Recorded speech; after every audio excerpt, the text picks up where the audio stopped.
Gamere baro bella jo. Gamere kyo kala. Gamere baro bella jo. Gamere kyo kala. Gamere baro bella jo.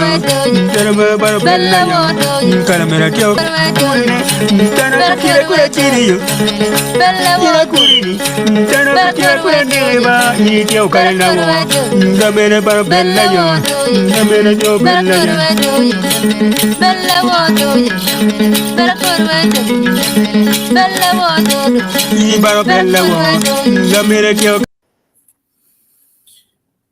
Okay, wadonyo na ti yamo ka ene wa fo wana ti ma ti wa ka ene fo chicken boro polkar un mo lo tar palo TV pien ka ene wa kele ulo to ma wana ne perte na opinion matin in me bega lo wana kwano title me go ken kira waje kere but bala chawa nge chawa do chiar wa kar da ka ko ber ma wa ne adi kolo ene angwen chalo kolo de ka angwen kolo so la bon barkar wa kel parole ka ene ka chel ki Guess omego matin ma an pabi wanye en kon wa about omen wachiel ma bin tuju nyinka en wa kel parole ka en wanen kere tikere kera penga yoru kere borgi nyo ru kere but yen matika mo ken nene sharing and like and subscribe and also make sure ne if following one platform mo ken mo ti jolo wono wen panelists angene guess what green room but Poi kan ngom bor me kwani karo me me biano opinion matine angeno timo be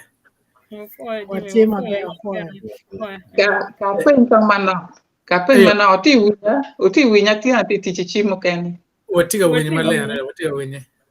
Ayera pe. Now in meti wa okay nene pe ko vege Kenya la bon balo kare wa chiro ti yuma mego matin ma bimio tal boro mianwa siza public ana yobe nyoto wa welo mego matin chi neno ken mo romo yabo kare program matin topic matin wa teach parodi pe Dongo Lobo Acholi pinena matin ne omera siza public ajule matek maneno ken ma yabo yo matin wa chiro kati Kajolo welo mego matin ajolo mer ana fo to 12 Jimmy ana fo to 12 dan du mati wang o kantin o fo be to 12 me be ka chel me nywa tam kedwa kiro wono waje botu chuni no du ni panelist egini giti tam mo ba giti be machal tar me nyuru jami kamaleng tini o be neno lok me tela me kara because gina be ma chulu timo ene tela me kara kadon kube gi kake mo kene e neno ngo ma ro timo ne ka chel gi ngo ma kara ma ro timo ne kedgi ma chalo chik me miyo gi gwok kere be beru gi ka gino mo no bale ngo ma miyo gi tim chik e ni duja chulu developing young chong si ye teklo 12 men yang kit manu biro kara o jo kere litino o jo kere kita wo biro kere o jo kere kira wo go kere ka biro mu rumwa ti tini wategi wadit Justin Ocitti Binyi ma enti Rwot me Pagak ya choli no wapo en total me jalo kare me bino kanywa tam me kenwa donc watigi kero ma dit total gi yom twin me po en ni o jalo karne di tijma en tiyo ge kwan ma tek ma en me chero gang ka konyo jone chi tamo be bi bero be total ka wa winyo tam gi bore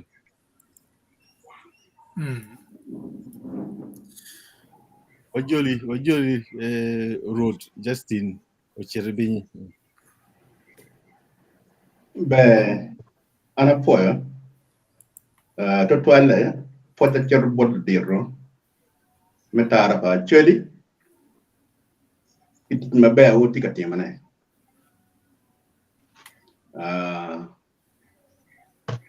o tikati yuti ma be men watte padano kenya patam kipo ngej man wan kita der ke ba jor to toile tin ma be mo titi mane ana bir ki gum ni arwa te kom Loku, when you need to be young, around my death. And to know power taking it, but to an ipate kuja. And ngay mada biano kind, ide ma bichel. Okay. What you to 12 did for 2 man. Owe karma no luo. Ne apina nyuak kedulo. Gin anano kuja. Kita da dak kita pajo kumbeti makapa. Macalo Rwot. Kuno binya kotam. Gin anano kita chao kita teach. Macalo Rwot. Ki kita aneno kere. Kama wa ye kama bejere ye. Kitung Pagak, kidak kitung ya Acholi. Ana foi tuan. An kita na rado kacoko wajo. An Justin Ocitti Binyi. Rwot Pagak. Pagak ti ya Amuru. Amuru krio. Amuru sub-county, the Amuru district. Ene kama anati ya. Matok ikan pola ber engang kuno ene titaman me Rwodi. Awi yere kecil Kampala, awi yere kecil London. Kama ya ber ya maramuk makapiari ya kulo. Karmati kan polun en wabera Rwodi kecil. Blakes, Grace, Dr. Alfred Banya, one no ber kecil. Ia yog menani be bidam yam tieni utika mete kere. Makumbe tika kere la konya pol. Anadoni ke Pagak imaga apali bario ya pa inge topa mazema megamono enti Rwot Pagak. Atamo un jama beri London kan onena bana piano bingo lema kan kirio. Rwot take down ma pol. Ikarma da kono duwe nyuma kali bario kapa. Ene adonnya kere ike Pagak. Tichamu kene kumberi pere mada of course. Abera teachon at good university as a lecturer, Department of Computer Science. Inge abera principal. May Uganda Institute of Information and Communications Technology. You come around be a machala principal, kabi we appear teach. Ticket me Uganda manoda Mohammed Doramo. Kumbe that ya bedo ya moro. Atika kama kana pa aki ye. Ana point to 12 10 mino kare. But sharing with you my experiences. For 12. Yeah, for 12 road Justin Ocitti Binyi. Wobi ngolo kin gine kin penye matete na wek dan chalo lar lok be nyoka pen mutie bot panelists ki bene pen mutie wo ko je mano ngar mo romo following wek obet chalo nyako tam kado ka ber chala penye ken cha ken ron be chalo gitia penye ina penye ken but in one thing nyako tam Yes. Kita no ini gina kede wek kaka mo kena yo rudi mo ken go win wan jo mo ken ben wo win ki kaka mano wan agi ye ngo mano wara mo timo ne ka chen me teno quote kedi ki arabi cha la pen ki professor Kennedy Amone ti gi pen mo go bene you don't panelist di winyo ngo mano gitia ka lo ne kan ti we ko nyogo tam man do you bino ikita no wanyang kera dani actually no pero pikal malaj igiro motie mamio no gijul kede gang we odok kit mayami nyobet ben mabe maloyo ki la penya rio ma mer chane kede Rwot Justin Ocitti Binyi ena ini insamni aloka ngo matie kit metik paruot ikomkar en ma pinche lokani idong ngo ma iti timone ki ikakani ki Rwodi mukenani ki Dongo Lobo Acholi nyoy kakama megi weko bet chalo la nyut botwa la penya rio kong eno na kita ini chwe America Okay. Afoya la penya ne.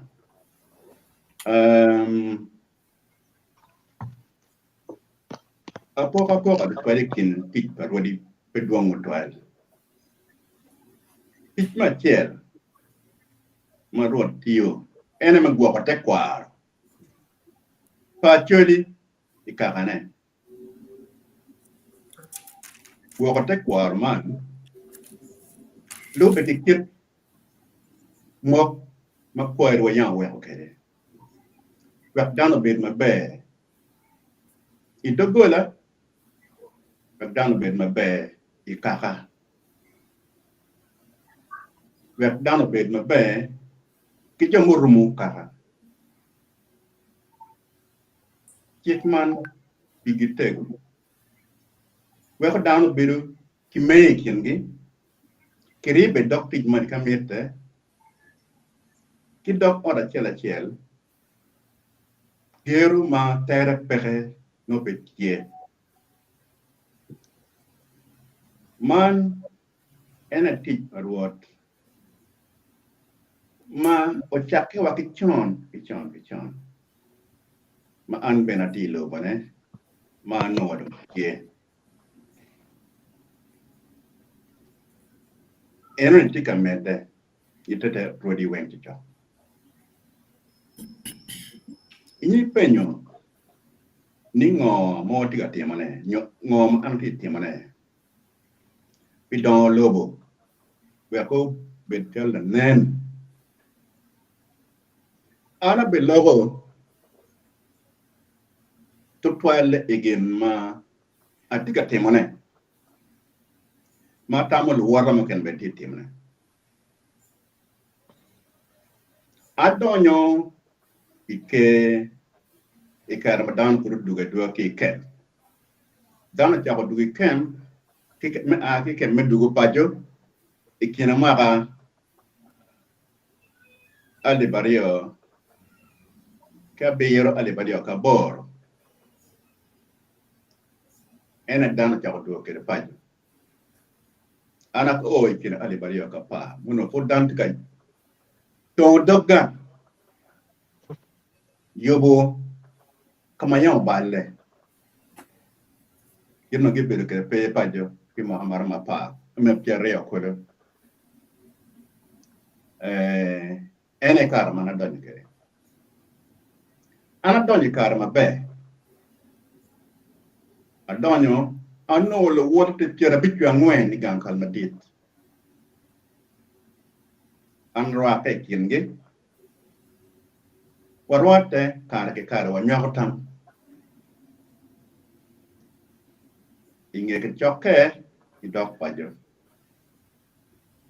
ano lok tiduong bota kuja ipajo Pagak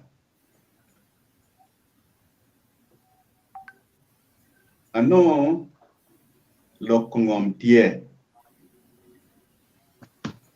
ngoman na wajani miri pa le business kenyoro me for tiang ya moro ngom yeno magena chimo ki Pagak kome mena egera chel marwate kere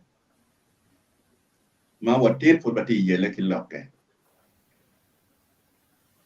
en ikarme lok erni ana be chako word acher en tebe kala bu ko loke the Ministry of Agriculture Daga tiyan machalo medaba yan no endi popeli imiri nyo iye mamegwa anano director of crop resources mawadlogo urugwe ben kita ingelok barong chawa siel ano Rwot pebet kinyaman no amira Rwot ke ngat mo inge okela dan mo ma ki walban ngat yon bino after nyute watani Rwot batiki project mo kai ma parliament ma Uganda ukatikere ma watika implementing chi by year districts a bit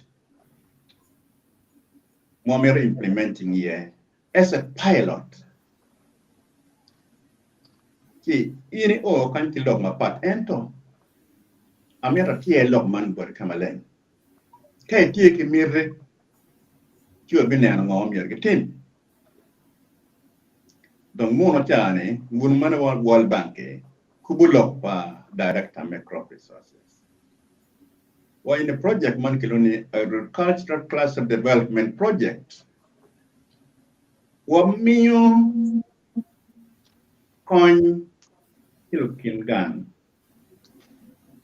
ko mi kero gi memero fu ene matek donc wayero districts a beach Uganda Amuru will be promoting rice Eliera will be promoting cassava West Nile will be promoting beans Iganga will be promoting Don Anyogi Ki Masaka Libero Ofi donc iye ikedwa one of the being Yamor Kono Munan Kidmachawati as a pilot we got Yuma then we roll it to other districts within actually sub-region. And we got Yuma Bay. You're organizing yourselves into cooperative. Bien, any people to Jalwa. Cooperative, Kieta Chef Uganda. My Regina Chel, Mana Chabatimane. In 2014, a dog gun, a Yabatam man bought Jamapajan, ma a Duguchen, board director, Macrops Resources, Kimone. You know, you bear. And look, we in Machalo Rwot, in a Kelge kind, where what they who a benchmarking tour is singular, where a nan kita cooperative mabe, emerging head. Kawunu Gugu, would up ten, or you make when you bear Roma Kebajonita.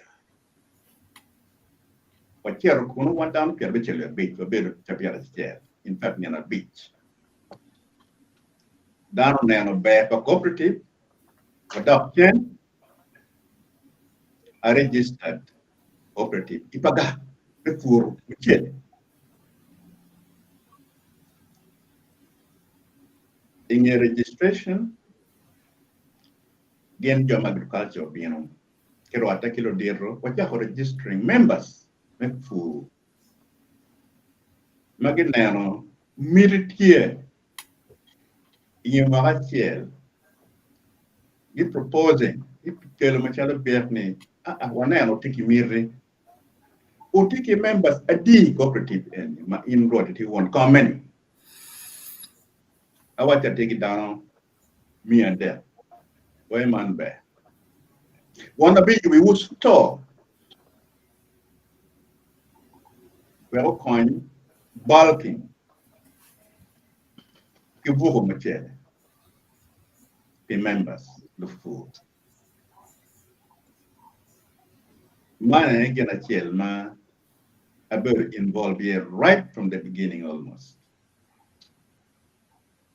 ada jono jogo store the cooperative ma an kachelo kergi wachama ipaga kumbe watigi store ikelo machine milling machine kikelo transformer mekubo mat weba kichap vugo machele ki store ka Kenya mane gina lu gok nyoni oteme machalo Dongo Lobo itung botwa ipaga ma an machalo Rwot I could say ni obedo initiative ma megwa kachelo kelwak rebo dok lwak pe poti kachelo kela la kumo tiu ka ligamente multi teach company members omete o team miangwe season mo carro non pura bino kan pangi level of production batti mayo mana egina chel ma achako timne machalo an kipaga Yeah. Mario ano rotiano ma pur duga doge pajo kiki na ki I camp tiki beru mo kana kwando lawyer mo kana ti kwan timan ano ni beru be ka lu ga chelo wet la ba ta be pe otiano wachabo group memia te kwa makiloni Pagak cultural youth group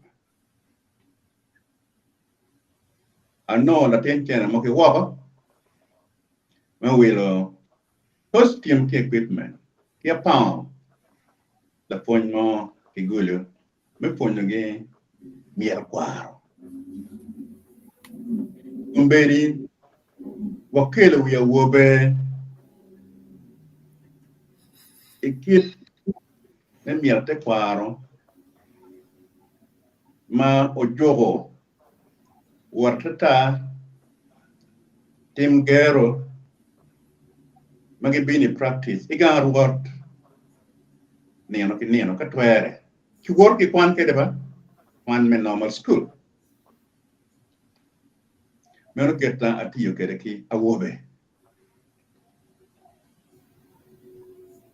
inge alo megi to tem jan obedo kede peny ano gitika yele ki lwa tit mapol wacha ko Rebecca Chelo wacha ke disabled women's group ma watin it is a registered group for disabled women magirwate ichiario igang kalpa Rwot Kenya supported by Save the Children group pamon mo kanatie group me bole chop magirwate Chian Beach ma gilawane pigi kenge kikube ke district iyo ma pat ma an bana akubo kenge jawa district bene binigang ka Kenya mam di weng yere yo tit ka chelo kilwa kona ka dok tini lo konyo store me cooperative be ana miyo ngom ma mega maromo eka abichel me yobo store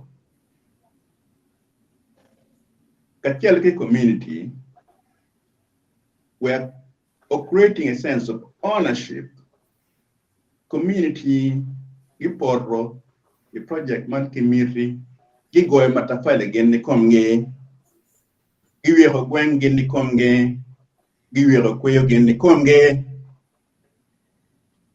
gen beno volunteering ti pakacha we was stored uchung mando jo rebeke lwa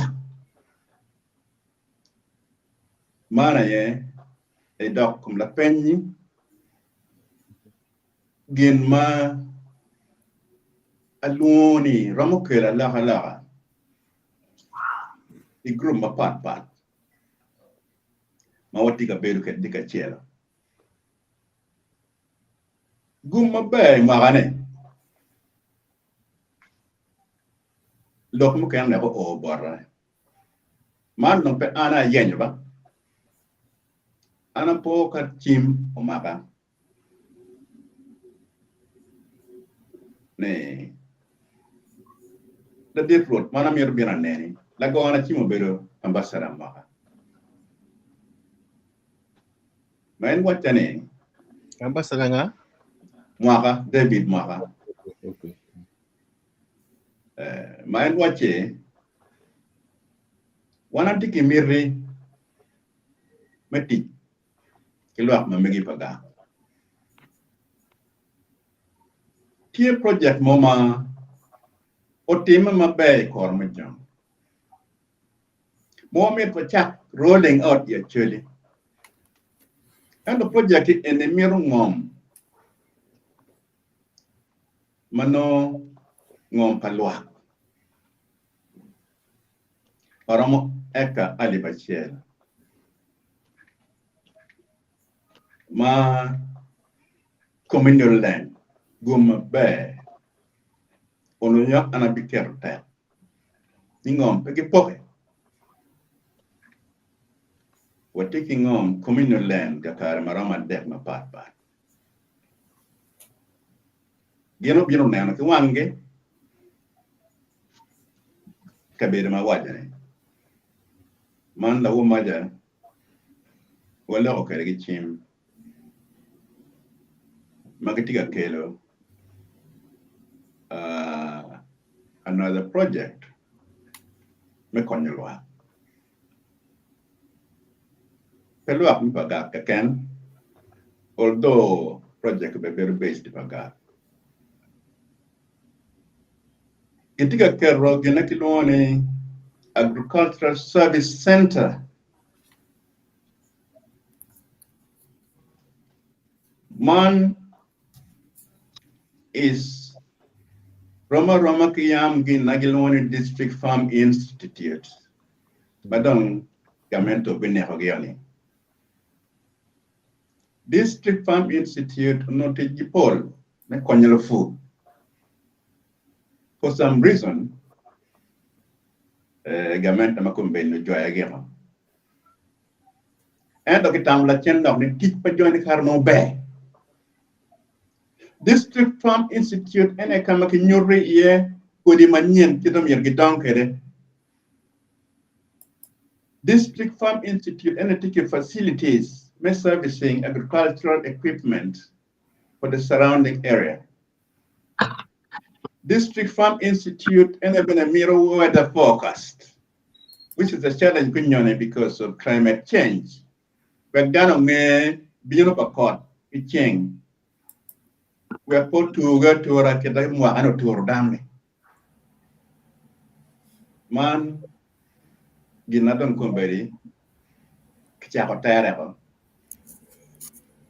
I think a logo, Ginati Time, Pagak can. Party law. Ikom Gino Kanamati Time, it had already my part, but Mangini Duong Bene. So make Gamala Penny, we get ego. Ma gin ana baby involved.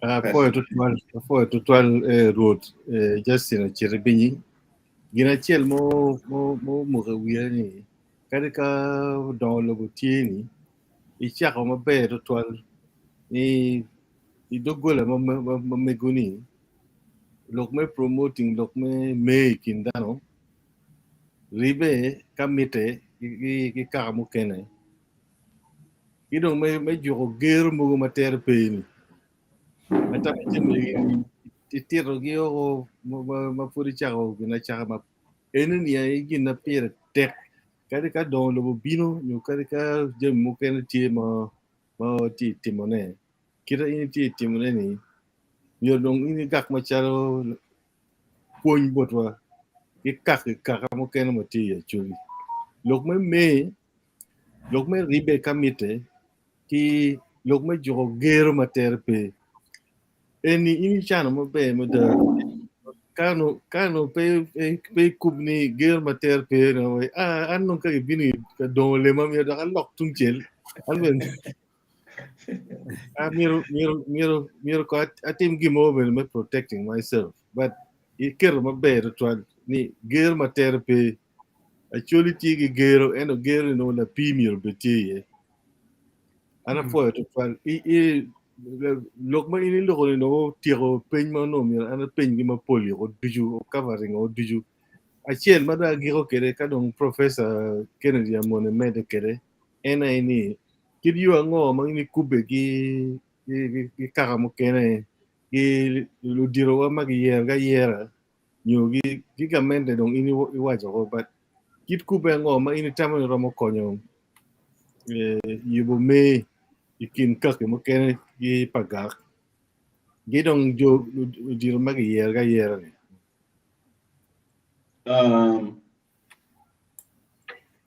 Kube ki kake mo kene ki Rwodi mo kene pierta putwa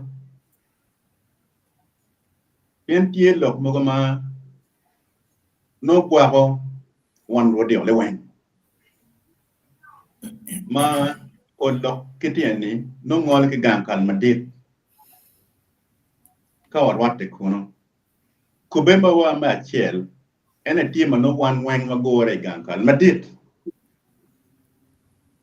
ma wanywa tam obogo lo ka wadok pajo wangere ben man time ki gankal madit ento ay Pagak anatiki Rwodi muruma Rwodi ade Rwot alero Rwot toro ki Rwot lamoge man timo wote nekedi ma kije mukana moribowa chalo Rwot alero batike ki wang lobo ma olet wan fu particular ba me kwa dian olet particular achiel ki jo alero umir warwate kage kare me kero chiek no umir gi tike olet ki Rwot lamogi watike de ki bua achiel ki Rwot toro miro nen ni bua chani po bale kita kombe tika bale ne mo be ye kare ke kare me joho jim raj ma tika timme bua wa pe ki kero ba edi wo mok ye ento kin me enforcement no ta kaki poto ke kan wa tie ki yo mo romo kero itich lok mo enda ka do parwo no petwere kin me kero no itich yo ma tie romo Pagak watika tich ket gi mabe la bo yela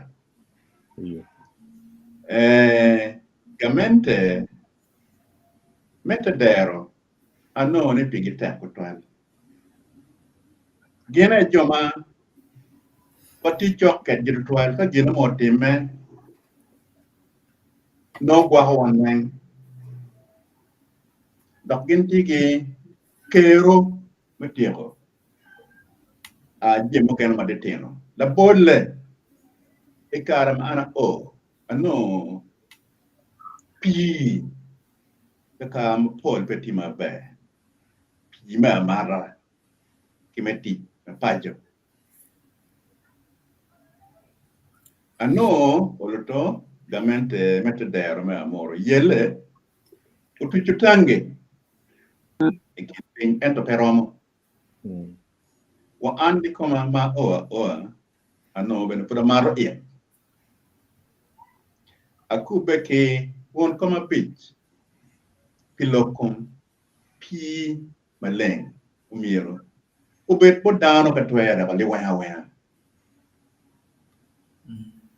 digo mabe awajini luor cho machalo proposal we wana ket port council one mwaka ke mwaka wano latin chanta mo we ke pi maleng ikin pajo ki wa be working on the program me chimo kama inti wajagene wachao kerne ento ko ngobe chao ki kero bore bien ate tigene watigi dano marwate dikal gam Kenya chabit dano maduong amir pi maleng pi ma mara kilwa ko bang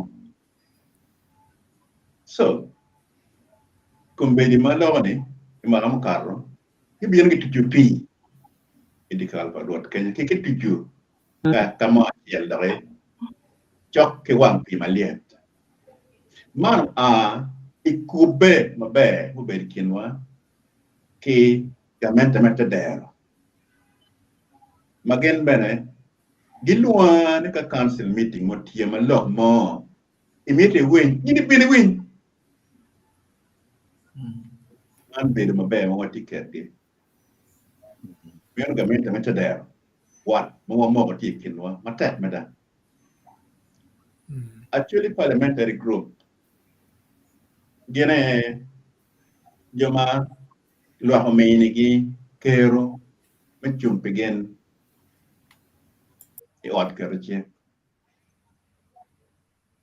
gen it you both ways gi kwanyo lok palwa gi ter bod gament gi ke kwanyo lok mo ki bod gament ki chik mago manyen di kel gi po ngeche potwa gi tigi group gi magelo na actually parliamentary group ana ber ki pero madit e mo amo carne e Amuru iwan pi maliet Amuru hot springs ma ngare mo beru ya parliament bene otemo kero hotel ingom pakaka mo temo tichien no anatika kan mata alu endo poye bino bara ano ri lokman pa toero atiu lokman akel bot actually parliamentary group ne okonya ngati en yangu no beru ketge odonyo ingom kama wati yu kere me olet ki Kenya kama wana warrior jo gay mo pega Kenya hotel lem antika kerne ni perwate itit mengom ka Kenya uno konya wengat jani o aho nyoka loki o bot one business jani and employee o paga way kecho pakaka ma gina chero ge balo gin pangat jani loko bini court guma be pi wat muna remo actually parliamentary group ino porre con Pagak you know me want legal representation paga gina chero chung mini wa pilida ka court ye ma bedi ki port ma dit mada pi coin ma actually parliamentary group coin mon blok kan do boyo Pagak ko kani begin kenge che mane kube ma chiel ita man manyen eni pajamati ot kerche mane no time ma be ma again ni karwot mo ke kan tie ki per mo manoni en petwero romo no ke ti bot actually parliamentary group kita anano wego watio pero chane yoma miero kigamente madit benapirata magen Luang gima did RDC. Ma ena la did my security district.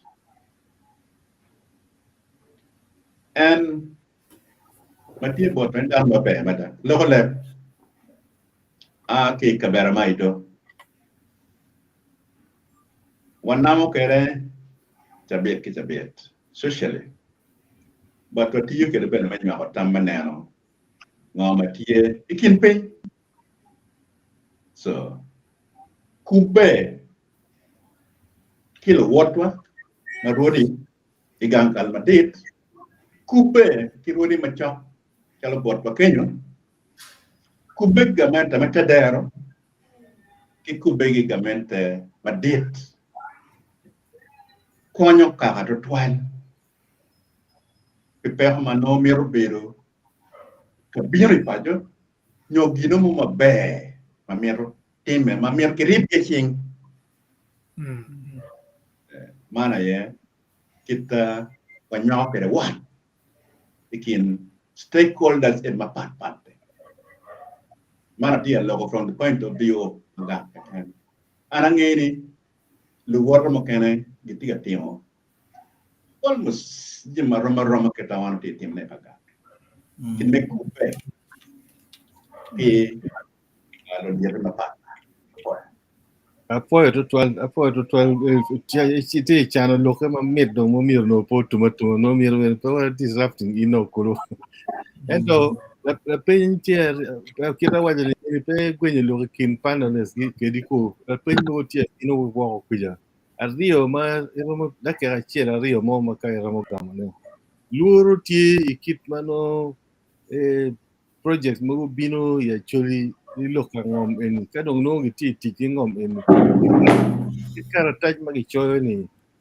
la pej me achiel ni pe dir ma ngom en ni bin loke do ngom pagamente nyo me ario ne la kit kodi mo ne madoki wachi tema ni en ni romo bedo ke le luo chuny dano ko la pej ti ario en chirung ka enotum Professor Kennedy tigi kubekiri gi pej mo mukene. Okay, lokom ngome projects.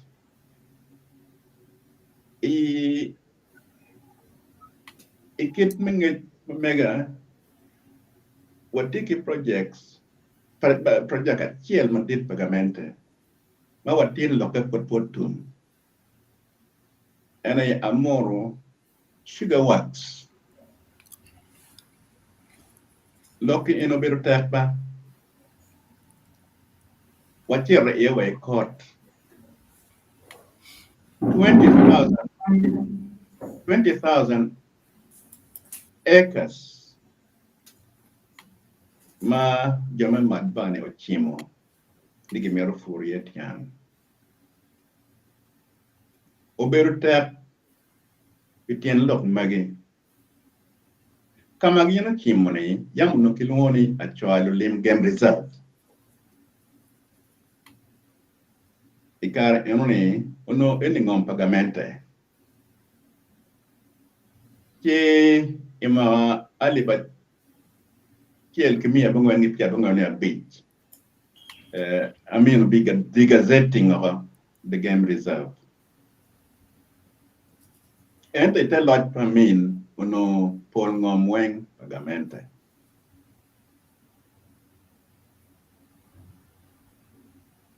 but area enoni ono yon kama wan yamo bedi chok ki west gene ki river Nile ikana magi the gazetting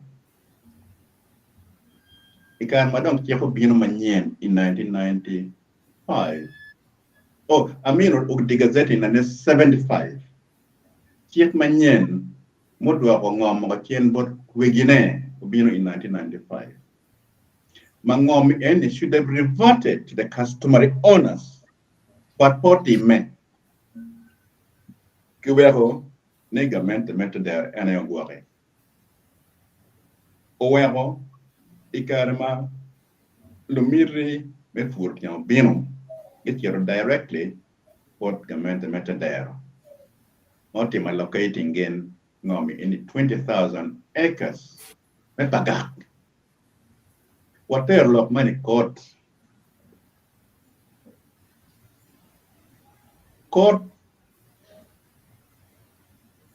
which lawyer one ka bako appeal ikar mo ko appeal lo kibota tit lo ni unma kani ote oni court ti court beloy una kana ma po beno e kit coin mo unu bin wet lo alawa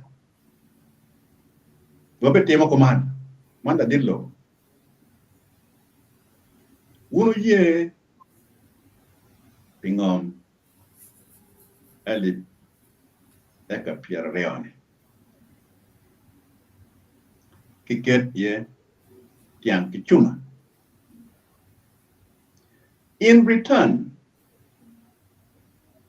ngomo kana mu rumu ni oli weng wadwa ko chen as under customary penal system ba wona obi lawyer pedong bedo pagamente ko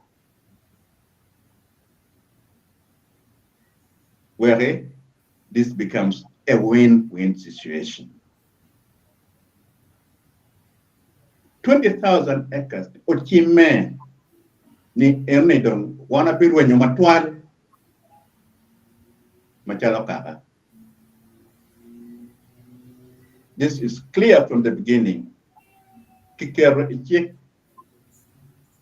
tika war record mode where again up your jacket on now 15 years down the line through what they call a deed of settlement.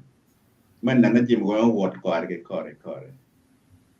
And the community is compensated accordingly. So kapagamente magen mierlo ni obet mamegi kachala mamegwane it has been clear na pedok vola mati here. Now one pen wangeyu the consequences. Ka kala ma anati wajana enne one ki ambassador mahagane. Enuni ma wana wajati ni one no ma mero investors ya wana mero projects. Investor by definition la biashara ma mero yuki ngom melonyo en kene anyone pen wa ye ngom obe yukere me kelo Allah patan obe miake investor mo wabe mi ena chiel eno bon ban dogi kede kenyo pedok tingo mo kana mo be miyo borgamente what you putting on paka ma pe what you kere furi tie now kawa waji pilot ma wajane petlok kom pilot ken menano kodi mabe makati enter is the benefits the community. Anyway, kiloni pilot. We got them mabe kick up benefit Rwodi makene mapat. Dapat tim me buat rakyat calo pilot pian kienyo ngom manaj 1,000 acres. Cocok ia Amuru mano tie tuolo mati telaj paruot unonge ka kara rio ke ken bora kenyo ki bot wat pabo ke in the wisdom di kerno bet bora kenyo ma kaut bitime mabe ki wobi kobo again begin jona bi kobo it's again a combination of funding from UK aid to World Bank. But you the gym mabe wakatime pikero pere bot luak oluto gym aki pot gamentum yor betie ma dear mamit matek ene kitme kube kitme mio gym makumen me roti in the interest luak so look la pen ni kodi manyen maningi yani petie pilot in the sense of the benefits and how the project is managed for. For the 12 road, channel Caramana no when you look at me, 12. Tamo professor in Congo Gambi can you covering Gem Pol in the net kidney Kube, you look at for the 12 road. What you'll be Dr. Caesar Chai, and on name put there, well, what you'll more chow, you know, poor Vino. Yeah, ana tamo ana poe wun dichu wun panelist dichu tutwala meruk mi poj ma date bot wot pien eno ujalu kare ne me beru kwetwa me winyo la penywa me gama la penywa chi wan watigi poche ma dit tutwal Mario ben ana meru wachi tela kitma ini waju ni ini dikatimu ne I Pagak Eruni tela mambe, tela matigi ngech, tela padarma no wiyo kote, tela beri padarma no nero pinyo nero kera don lobu ti kwede ka beri mukene. Pien, jema pol eruni, ika beri mapol ya chuli, chao kere no kwa kwan watigi Rwodi mogo. Mabene pawara mo wachigini gin pegiti mo gin mo pieni chao kene.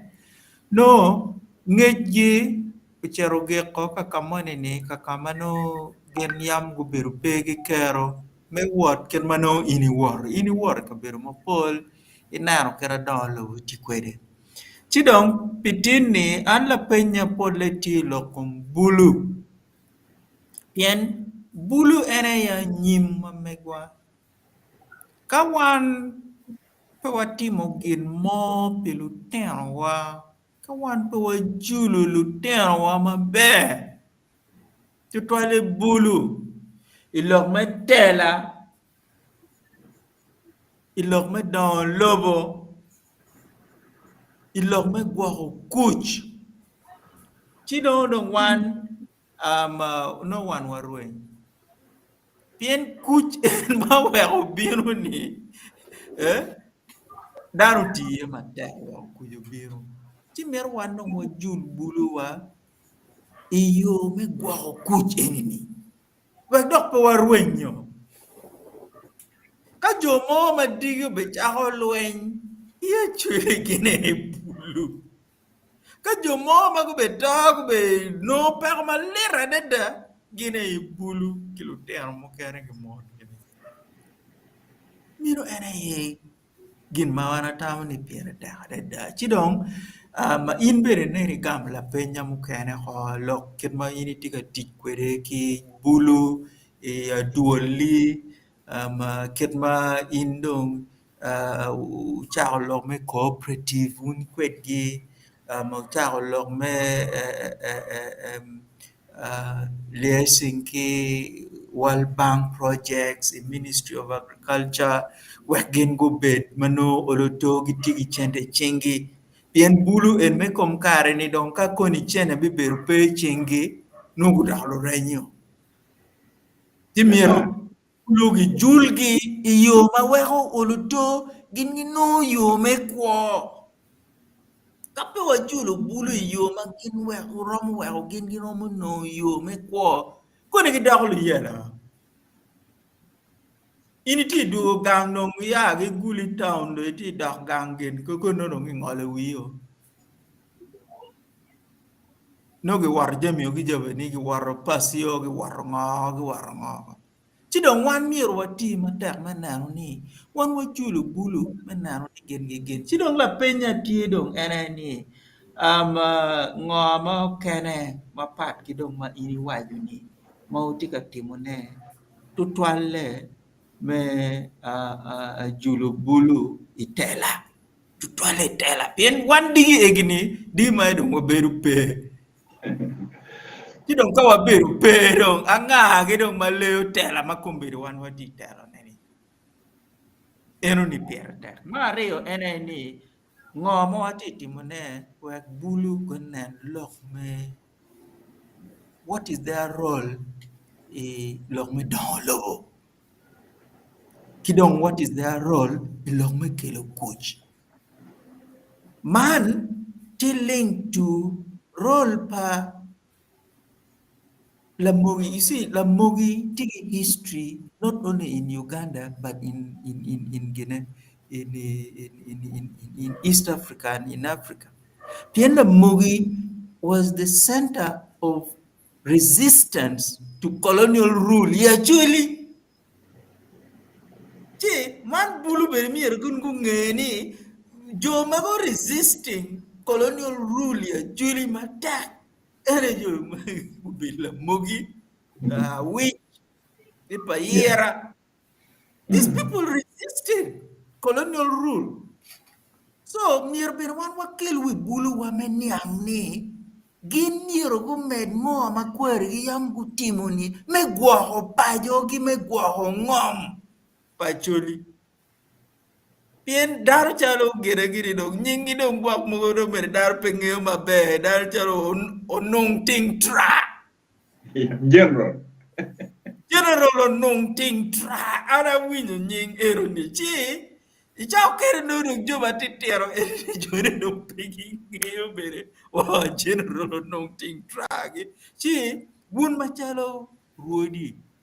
Ngoma gitika timone mekelo we bulu ite kwaro enini iyo ma weo gengi leo tela iyo ma weo gengi kelo Dongo Lobo dobene iyo ma weo gengi romo gwo kuch. But Professor, ilo lok ma bejere da. Kito miero. Kiro kere bulu.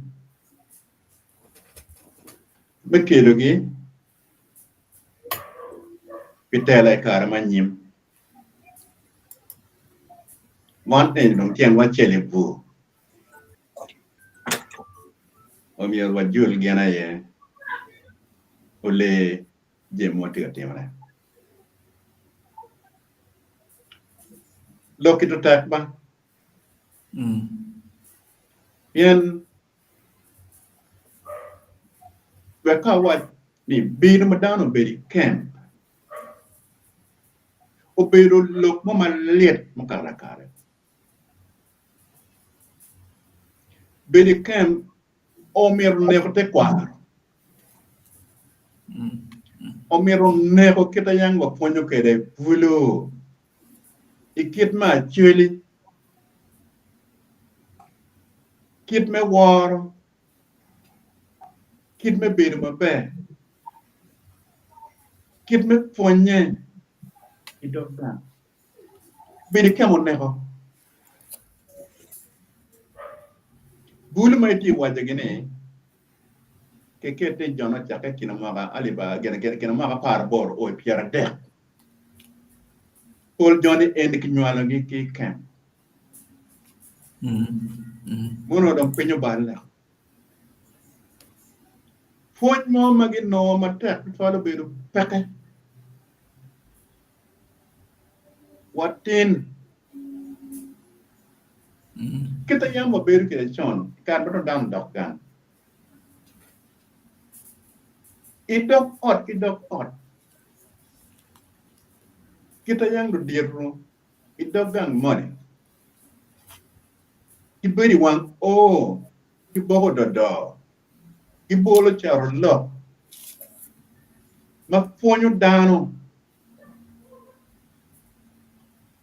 Ni gang kwa komane. Dong peke. Webo. Kit mati kibulu. Man machado. Ke kwaro chali Pagak. Keri iluang kachake. Bulu pe o. Pegi o. Kit me kelo ki. Kit me ponyo ki. Wakari wan. Ongaya wa. Wafoyo bane. Mapod legati school. Ento madong ticket di pajo eni. Kita boleh yela. Kita ko yela tuale ilok kum ngom.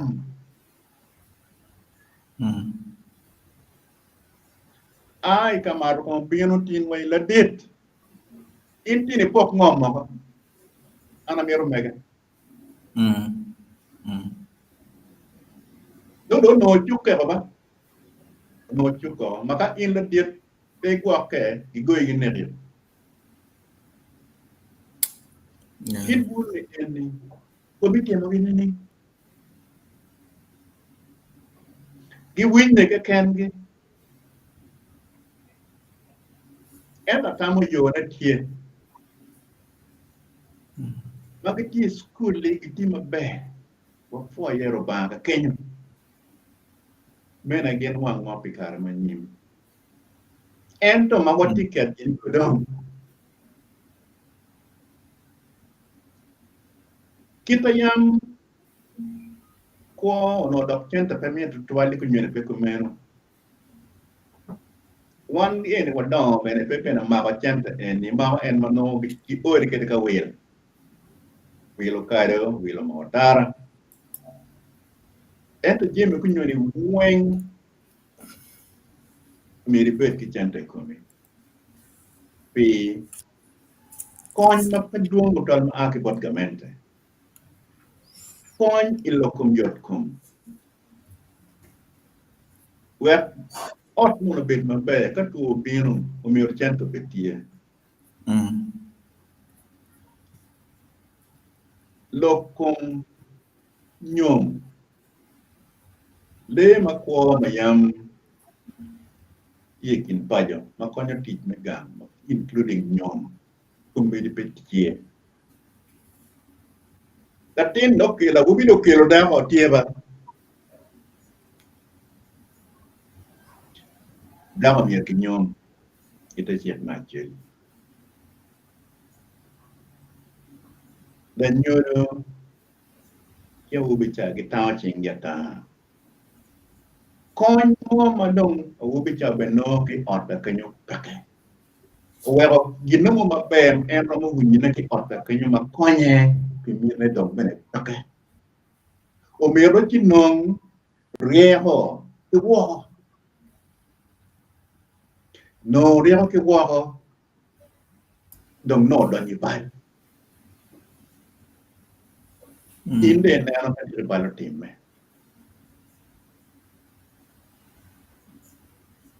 Bulu ma iti lo kom enni. Mara ti wa Jamaican gan. Madong roche ne maloyo weng. En magiti gulu nyekit gun nyeshon madong magilu gni ago. Ita ipe. Pepe na gingeyo kahage. Pepe na gibere kili nyurugi. Iko mer en gen bulu en ke kan. Iwa jama be. Eka pe ko ko tieno. Inyono macho pot ge. Giti yenyo kwa. Pe mirigi. Pinyo layo ge layo. Eni petit group machiel kene maromo tione. Andi kuma abedi meeting ni ama abeda bohone.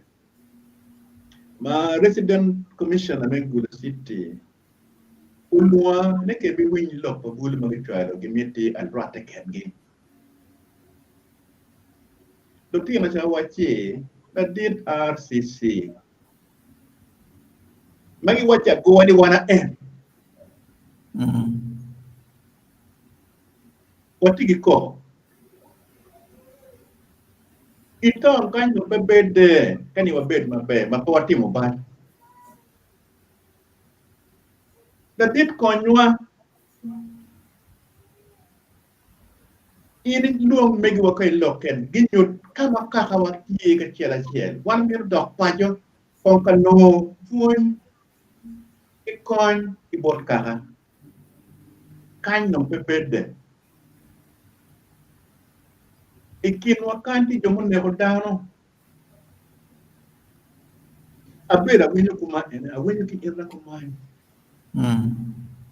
La gambo mo kati mabe, ki bon artist yu bere, udompe, mo yang na dira bili. Man, pero madit. Kiri chuma petenne, bon gamente, gitiga tikie. Kwa ha ube wakanyira. Anyira, megito rajba, Bien, gine megi wan pikar manyim. Anyira mo nyuan la ho gitiglo tin. Kin megwa la tin kai ti town. Ko be la gero. Ibi no giti yo giti woya.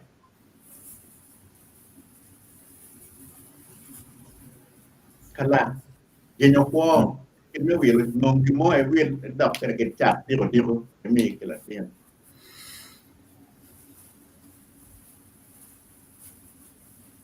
There are no easy solutions here. Yeah. One, you might be a diaspora.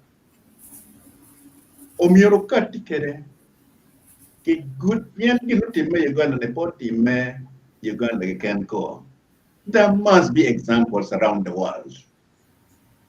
Kita kiti yo kere ki lock in. Man abolo katala ne botu. Okon one make him gan kujani. Chijok do boy well. Mira wajati. O boy well. Routine ne pejo marajuko. Put gramo tigre. Porgitio jaka kinama para beach. Okay, Piro Beach. Gipegi, dero, kinmekwa, dero ching, dero ted, skills. In time of project, Melabora, that has failed. Yeah. That has failed. Term Wajanela Bolora, it has failed. Gumaraj. Banana chuma mogoma don biro gulu. Magaramu recruiting again youth enone. We're observing in the workforce. That would be fantastic. Man patika team. Chuma noptika rea ki gulu. Jero lera. Pilok pa mat. Chuma nok gulu yang biro ni. Mat gulu pero supporting. Human madam Bogi can. Actually, could you have a chamo no miro, agro processing no miro team actually. And walk no human in the cookery with doggy. Pero don, mamio teach. King the bullet. Man particular team because of these structural difficulties. Tell local match. Getting a yellow matter enter. It's maybe a little late. There's been a flight of enterprises. Muna yam ti kudu, which are genya mama ti. So, dokumbulu. Anyera wakawobe. Those are the facts, and those are the symptoms, and those are the root cause. The solutions are up in the air for all of us to work. There must be examples around the world. Tackling this problem. Mutiga Birma Pat. To what in Professor Meti South African. In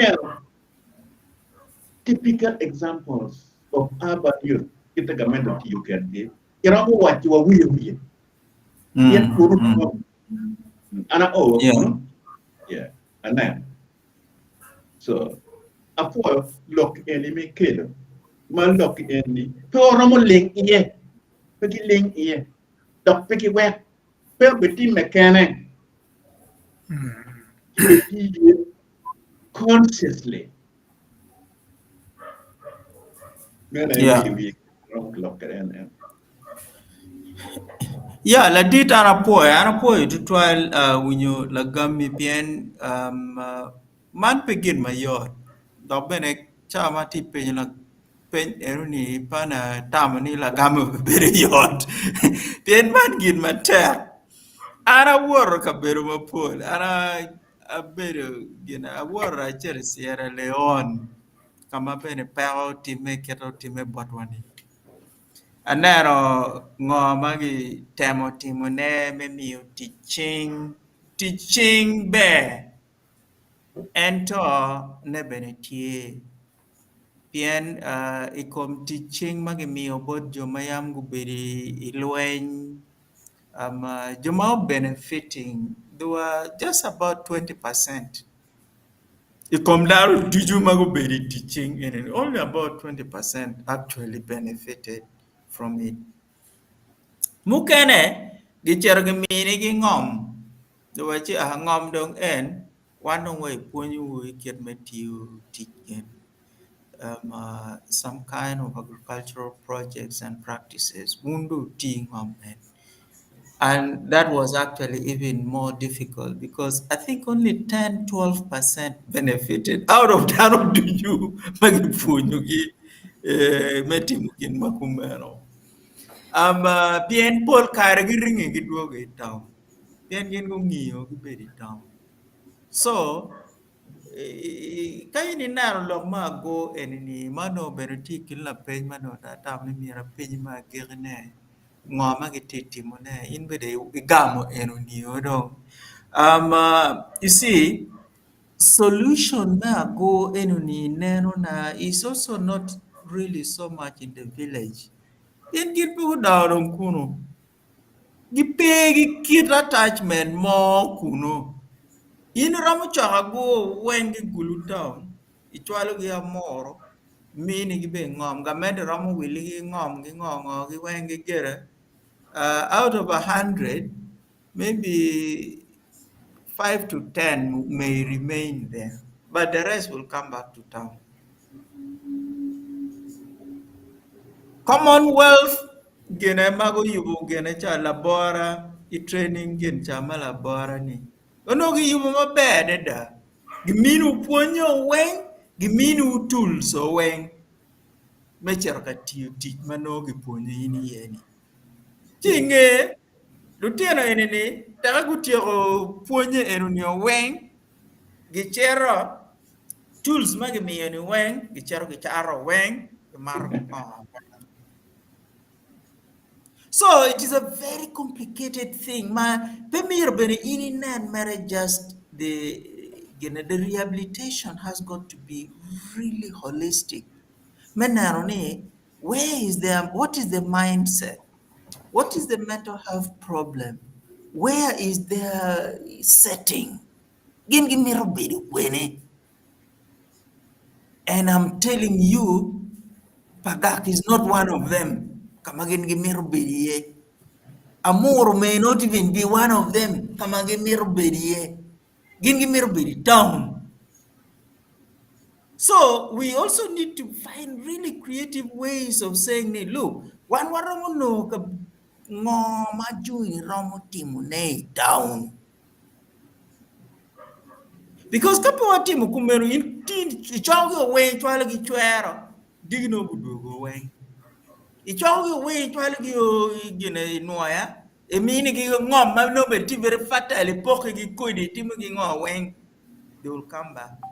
In Zimbabwe lutero mogo mayam gubedo mano e karmel wen mateke gichero gi mini gi tractor gi mini gi jempu gi mini gi kodi gi mini gi ngo gochero go luoko kodi anjogi e go ngongo go luoko wen maleng go chamo kodi gochero gi mini gi gena gi mini gi tractor gi mini gi ngo gi tiro gi tractor enini me chare dane liel me agi padive me chero palo ka me chero madu pe me agi lukum me chero para ber me agi ya tiak me chero pala ber me chero palaro Gitiyo kwere dong matimo ngo, be transporting dong jumachi liye.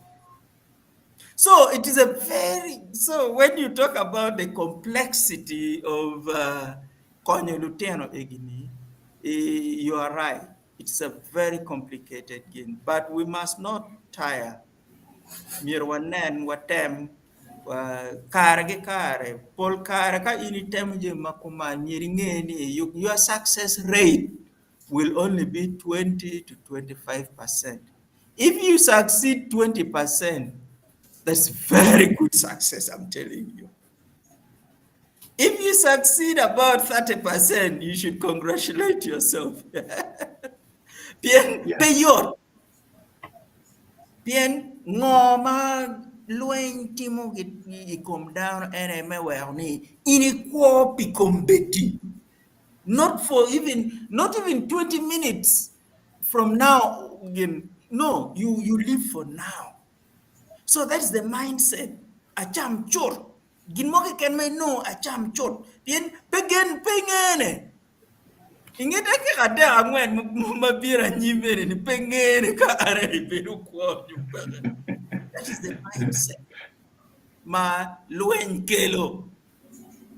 That is the GG. Ma luen kelo come down. You live for now. And now means now.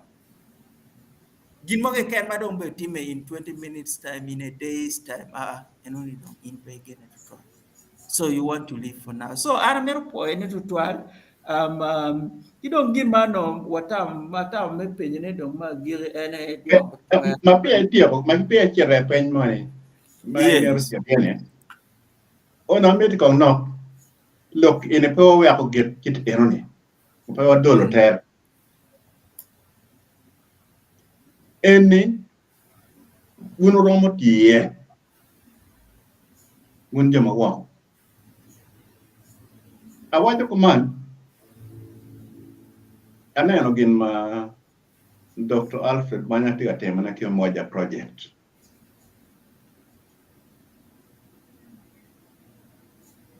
Let's put this as urban youth projects. Ikaracha ma kikero labora oberutieni. For the reason me watch again. The period was not long enough to create a mindset change. And can notice some individual efforts. Mamer was supporting him. Camila Bolle. Anti Arwa take it enter near Kiloni Maga. And Tigi come and phone ye dear king. Do a Moruka Wow Nyonyo. You will pere. Dear king, my pat. Better mirror Jim Madon or twat. That one you can a bene, give one after give one kilometer. We're paying excluding is an all-inclusive project. We live in a year. MP Mamega, Gilbert Olanya, MP Mekilat South. Uno kabir Pierre Deck. Okeroge Imagamaga. It's a modest effort, but it's a pointer to what could be done. Yeah. They don't give work or attack. They work, yeah. Won't anyone when you yabe. A mere example, my Bejarada post-war rehabilitation projects in Sierra Leone and countries that experience turmoil. Mokano to you, and the success criteria was very modest. And we have lessons to learn. Che, các cái cho cái này enu tum, cái cho cái một cái này công nung lock and lock in cái can. Mà nó down đọc chiên cái tang. Ngô mà bè, ngô rồi một tìm nó cái chèn. Mà cha lo one mà ti wah, one mà ti gang, cái chèn cái gamen. Mà đã tát cái kia là ti cái tìm mẹ cùng bên. You know mà ti cái tìm mẹ cùng bên ni peke. Kita mo youth livelihood fund. Pagamenten. Ober kita na iwajan ni. Berarti no gam loan. Kini yung ngata no gi peke. Gina kita mo gi loan ni benepe. Gitu yung kita mera ta komeno. Yan pegi phone yung kikit mati kichan. In Matthew kwere ya. Ya pegi tiyo pegi phone. Yeah. Mer wa ni. Wala wa mer and pero wa gig kime analyzing the problem again and or no ni mo kene in this forum. Where he look in the can come. Yeah. No, gamo. Dohan kid look ma pat ki bodan. And again na mer wa den wa pion na chet la ka la pen mo kan nyoy nyo lok mo kan. Yeah, ana tama na po to twal anda tamu lok me pen dong lokom bulu dong wa covering ma tamu ni miro dong wa chet lokom ngom chet tamu ni dong miro chawa ni dong wa luong la mego la mego kwa moy en dong lokom ngom were kar marwot romo gamne en romo gamne ka ma wan bene ko ni wa bi beru ki kar me lo mo man na ye ci dong ben wa lo ci do tamani Jimmy and handing in dong bori in de luong la mego lo ko mam be ritual professor me no do tal tung bar kaine but professor mo put pe chiaro agamo la pen bon ngara chien man ma penyo no ritual ruot ma ai kwana chia cho mi bare ma nya wan bada ko be ken ge mane na nyor be ne dano ma nge ruot tika ne ngom ro te we ne ono ngata pen in ni professor nying ina nga pe no ke luon professor gen nga jo kan mane professor wa je dong an wa dong pe nyala an professor nya ti man dong mari nying wondo la chen Anya kere di amone. Yeah. No, nying professor ne department ne kono kade pe again kono no. I'll put it in the chat. I'll put my details in the chat. Now, in my two work, for you can put in my ticket and work you matino ticket, and then a pair techno what cheer one could know work in nan comments look at pen cover color we are conpian for you take a word car question man take a section more till chill. When any kano twere o weneno ngo majumati wa kuya choyo bene madok ikom ngo manong kilo ene wa kache ka chimati ala pen memere ko ngo manong kilo kom ma meno siza penyo ke professor beno penyo we no kache engul motima punno di go rot pe au gamo che o gamo ka kwena ka ron ka gamo mena chike nen kono ka wa kalo no ke gamo ko i ram dak chen in nano video kon la chen I mean, Robiana, catch a nan again, being Kwana comments in your yoro, what don't we comments were nano mero your pedago balo, which our 12. Then locked him a poll at that in. So, what jack kind when nano your yoro, where Merine Kayumukane came Kayumatia Merinim. Yes, better 12, Jimmy, Kilo, do you for 1 to 12? But I law my poll or chat straight comments. My ask about Facebook user. My when I for won't do to panelists, our professor and our Rwot Acholi learn. Thank you.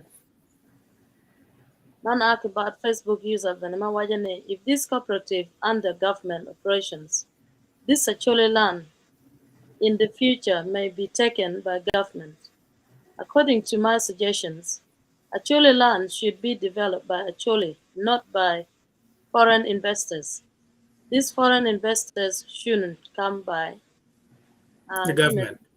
by the government. So in the road non no or Kenya mangen no chikwa kon paramer na tal piano clear making that point very clear earlier. Ma kachenan che missing ne June le chen ramadak in an again and chen koni ichao mane nan pore. Thank you. Nana akibat King Gulu. Actually, mot bot won duchu. Kit machalo dong yupa lupu dong ik kelo machok dong e ot gang ni. Lokum kuri chama kit temu atema ni. Tira wan watie ki riego meneno matut ni meno kuri ma nyen ni tebe. Ina thing kono ke gamna ni. Yeah, in Benin, road no time why pian la penyen na si of kelo waga what am I pia ta kwan menge ni ngamati waga ni ke kwan la comments on mege road o wajo ane pilong me kuri ma ki kelo me piar ni ene pe kono kuri ma da ke biera ni wak me temo ne kono ga tiyo nyo pe tiyo eno gimana no kenyang ne tiyo. Thank you. King Gulu wajane kelo pero pe luak. I think that is the continuity of Yemana Nena Kwan. Yeah. Thank you. Okay. Man Akibat Samuel Akana wajane thanks management and all the participants. This is what I've been waiting for. Through support, Rwodi should inform Acholi to 1. Fence at least 1 hectare of land to solve poor keeping of animals. Let me see what happened. Of animals in Acholi land. Then introduce matoke, which endures Yeah. what can see. Yeah, well, and then ka ramono kama igiri matoke in more flexible. Okay, ucho gena dudwonka ene. Ucho ninkori matoke soga millet maize. Stop buying genetically formed seed. We should plant original seed and save well for the next season.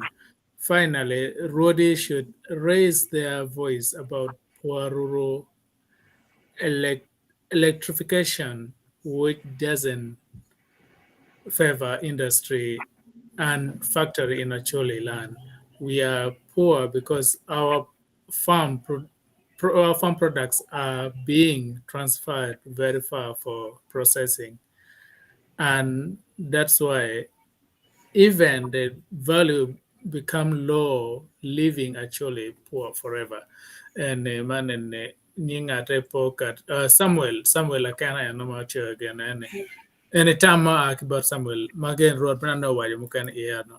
So no matter. Thank you, Samuel. Man Akibat Facebook user mawajane projects enoni mamuni ubiononi under government ingom Acholi land. Tie katime ingom palo loka unyobunyoro ingom gi the project magati kelanene. So any road dong pian road kipaji kwe no ngere wa piano karam gamo ene piano ngene ka development of piano kore ene en ngarte compare ka chiwa time lo ba jo kana ke ki kelo mer gini bor wana chuli ni wacha kai ko mo kon ngage so road in kon ke chenen ke ram gamo ene wa no ogon ngat ene ogon twinye. Yes. Aromo gamane. Any tika time ye can ko. Tika time actually can ko. Government nano comparative advantage. Make a bit of money. Okay, Kelly, again, me chalo udang ka Kenya. Ento, pole bidong keketi chalo ibonyor. Bonyor kumbero wenye ngom matin madam ba pifur tiang. Kiri buwa madong yang tiye kirado kumberi buwa wale weng chalo bugema forest ke. Hoi ma sugar wax. Kenyala dong ti Kenyo. Kila orang bonyor chichok rama ke busaga yam mono inot yang duju keju kero pinyo ne. Tuara mek mane kong dok wan di jenye.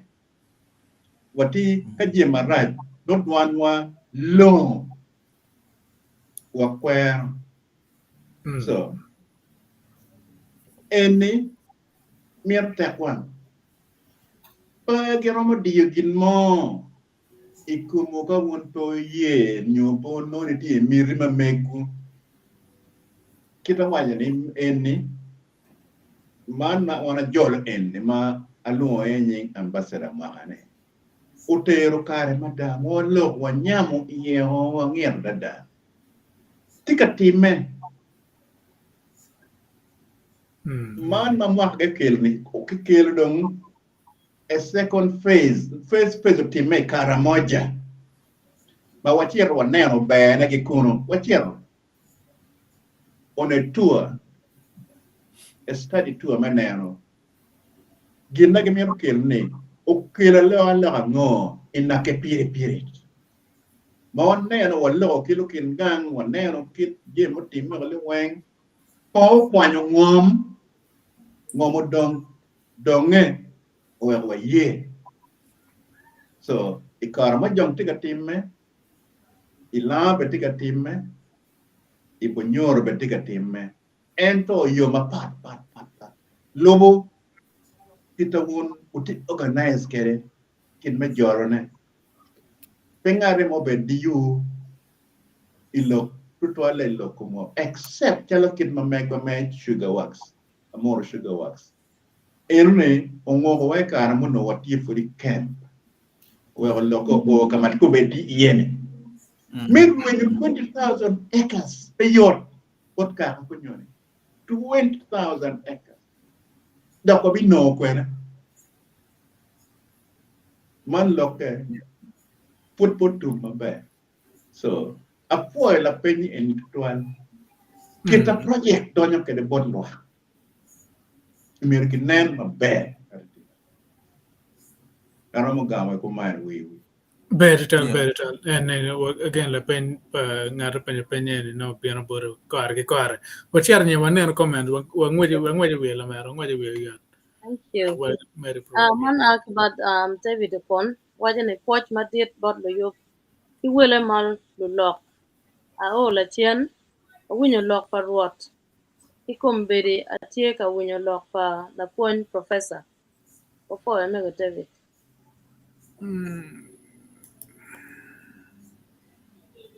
David kan pur wajan David kon wajan nying ruot anga. Ruot karamene.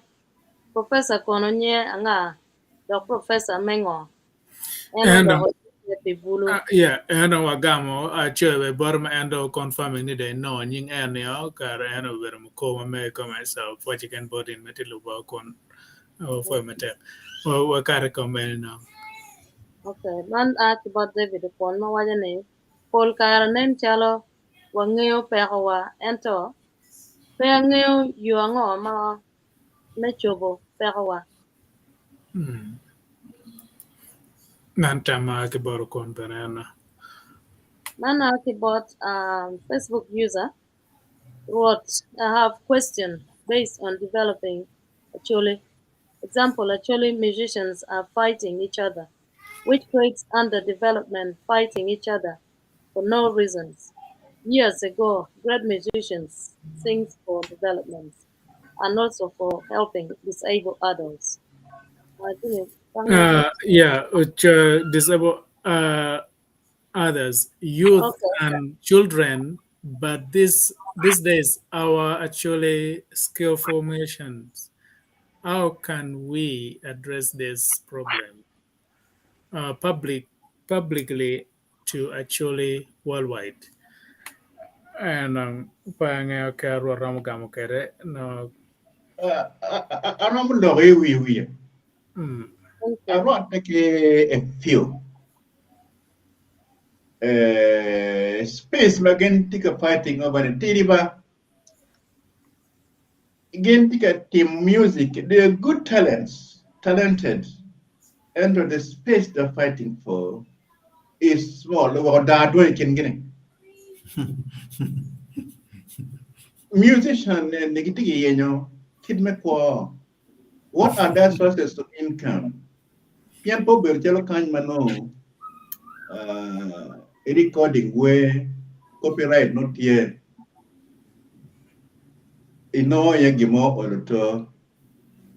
is only probably one main source of income. Actually, to do a live performance. Come on. And I work new. Even though here come coin more. You don't go away, my mate. The current radio station down when you didn't know the barja gulo kali wang down like a downloading menu. In fact, not a computer and ended up no yekimo. In the way no yekimo gulo. The space they're fighting for is what is causing that da ikingine functions in the way very long invitations to perform. No, that he was okay. Very talented, very entertaining, very creative. You chalo ubol simple man gene. Vastly experienced. One of the work in Sudan very popular across the borders. And you know, these are very young people.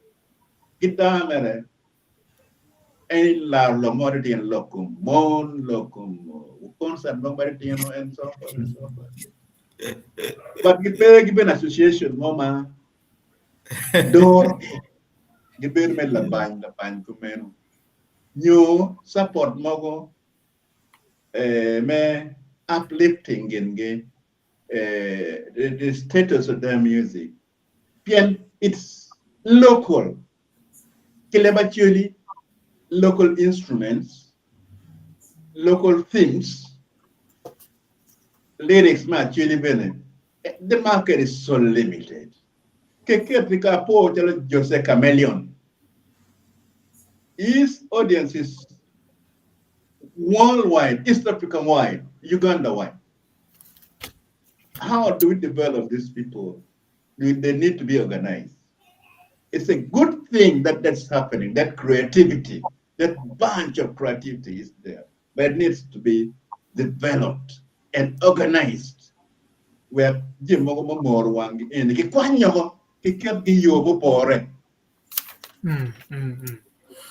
angene niana mo orto be kwani kare meneno me kar niana chel pe gen we wan neno ngo kerma kiramo kwani kenyo kenmo ram goro gen ka chel we na ti mabe wa orto nyingi utak kare wa bana makono tele kida ke lwani kin go berpe ene tama be en me pen la pen man wa ro gam ken man neno kere pa kucha watiara ni la me robena don ke manana don watem. Thank you. Yeah, man asked about David upon. Wajane Rwodi gitie katimongo mekonyo. Ichobo pero mai lobowa. En rane Rwot gamo aneo mukane la piny mukane pur metega biano mangen nani be medico megini omera okon peko peki kawiti nen wage ye la piny bigamo. Yeah, Facebook user Wajane good Rwot for these questions and suggestions. It's our jobs to take roles in taking development in Acholi land. Thank you. King Gulu Wajane bought Rwot. Yin machalo la puony me computer. Ngo ma chuli miero tim me weko technology okony bulu kit machalo tim e logo ma wokone. Technology is key. Rora mini de kera second marno piara beach nyo de kera chela mos megamo. Yes, that's a very good question. Ada anapenda for computer science Gulu University. And Gumabane, a better point from an industry perspective. Jimmy Dujukumbede has an element of IT. Can you look, Manawa Waju and look production, music, and Benamir IT. Locum secretarial services, Magul and Matiu Nyatane, Benanyati, Miro IT. Ke Jim Polata Petit gino mo ma premier IT kunyoni. So, kumiro phone me IT o chiet matut. And to keep me transferring and give me earning, make it into practical use. Look at sector, his sector. Ma tutwale Paul Bulu anano kere in the music industry. Ke gwamnyo blogging gini pe konyo ngare moro to be mere sharing ideas. And so those skills are not being properly channeled. I don't know example like can pian a tea industry kind the phone be kind bridge. What we normally do and my food Latin tigam kwan we're linking key industry. We're working acquiring specific industry skills. Kao tio and kwan enoni not yet work ready. Pian la meeting mo kunyone peki kar me ponye no ke skill manien. It doesn't have the resources, it doesn't have the time. But not tio kwan at every level. Hey, kar wo work ready. This can only happen if we link you during your course to some specific industry skills. There are two aspects of computing. There is the theoretical aspect of it, and there are skills-based vocational type training in IT. And the emphasis should be on vocational type training in IT. Makai karo iramo kerne teach. Tapi na chiel ma fonyo kumberi i Market Street gulu Kenya. NIA is one of the biggest publishers, publishing orders of service, publishing cards, publishing. He's using those skills in his business.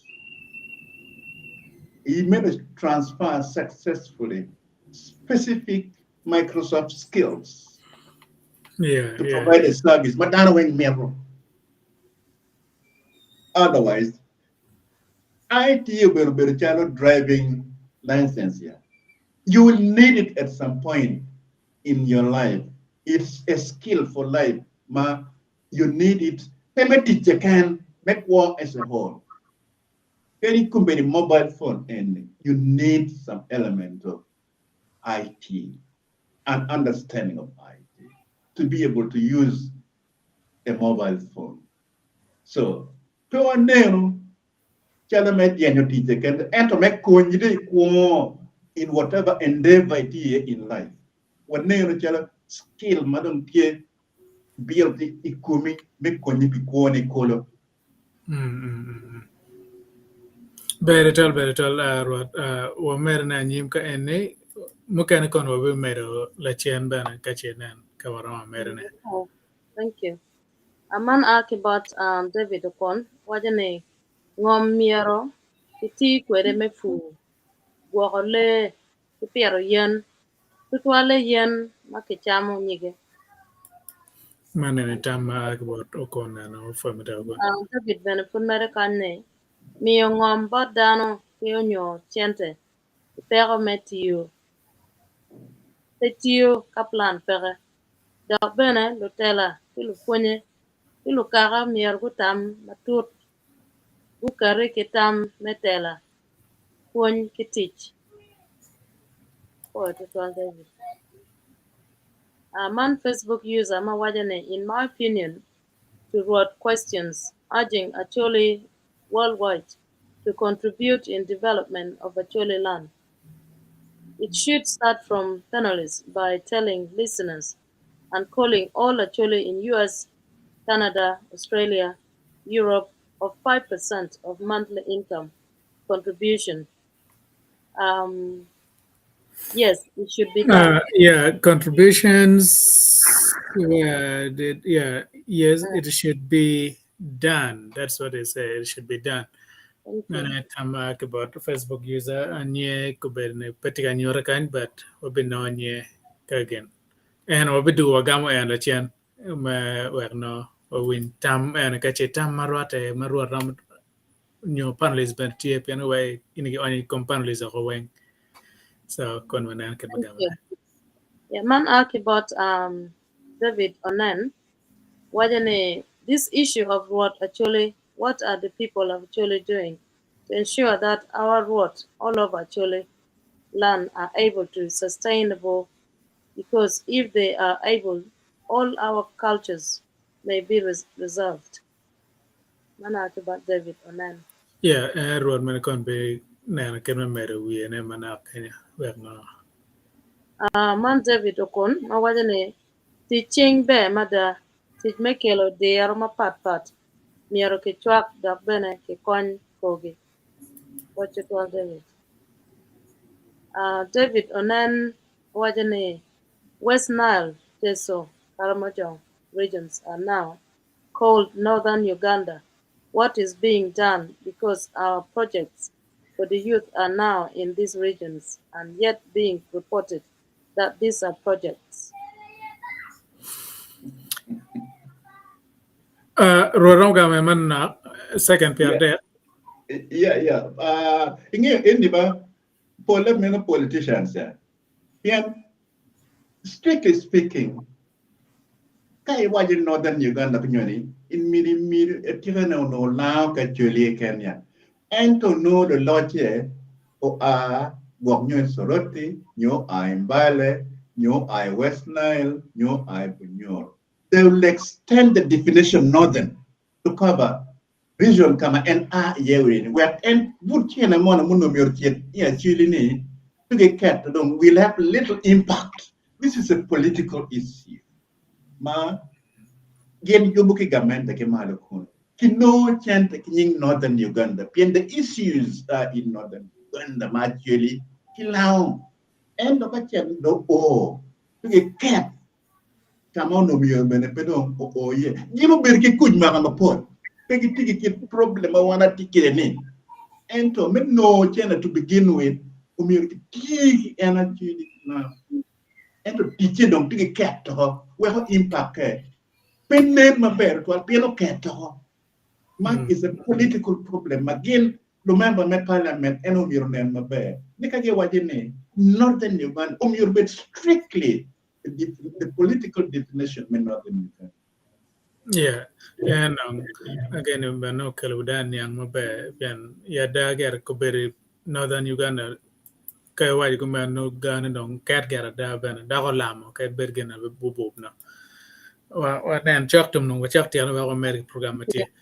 Man Facebook user Rwot should call all Achole to contribute, not contribute to their personal development, but as a whole, not personally development. Yeah, and it wrote going to be nan kan America hanone wa no Young man David Onan are planning in the regionally northern Uganda. Facebook user la wema chuli miaro nen la pol kibot team alpha ilieli Geoffrey Oriama muni maro achuli mawero chala chuli miela chala chuli dogruka chala chuli. Thank you. And kong dong wa big Kenya ke comments matie but one en ken madu you matien ka en ro fo mate kere gamala pen mate gamna ko ar ke phone ke tama be mate mi abor lo bana in mate wa kan furi mere ke cho comments on megi pian lok put pe ya o ya girene put wa tie ko put mai wa ti twin dier ka ba mete come te lo kane pe ko ba Kenya nene kwani karo me subscribe in YouTube channel on your follow one platform kan wen ni tiene kan na mo wa pe ke mego madir ken wa kan eno chera yu mo kar mano per ben ter mer ne como be tie pe an tim yandano wen no chera na la tiena chel man ma dak tu ma tiene ben ana tie ka ti keno tiena ene but o men wa chel Dr. Alfred Banya Banati comment pe wadi mayor tral wala ga won la tweet pe an wa ko to chaber manyano du ko kain mano tiga wini mabe Alfred okara yor bana no timo ma ko mero en wan juma parles man no mer be kerwa kan o tama di ben en ben te ngara chel mati pajo igulu kucha mano kape giano mo no tijo dio en o timo ma ko wod mana mata ta ko e kan wa chwalo foch ma diet bot en wala ga chu go gen du now panelist wa du boro kain fon matene ne o mer ne wono kere lora moy okay come in kila pen manano ki wa in amenan ken ma miyo ne borot pen per tek ne rot o gam la pen no wen wan juma wa ka pol ka ya ruri ka bieno wa kan pe o ga pe ke lok wan po ngem ne ro bieno kon ngage tien ti ma ko me ana po we ma pe la pen ma pe gam wa kar wi ken be en ban ka dokka o chi wa bot juma ne ke chera ta ku ja juma wa ta ku ra ko lora Jimmy, yeah. I thought to try Jimmy, I thought to try me in a car any. Or the middle of Mama now. And to come my chile, Motta Chiar Bagua, and I thought to try Rwot, Amuru to try, and I thought then.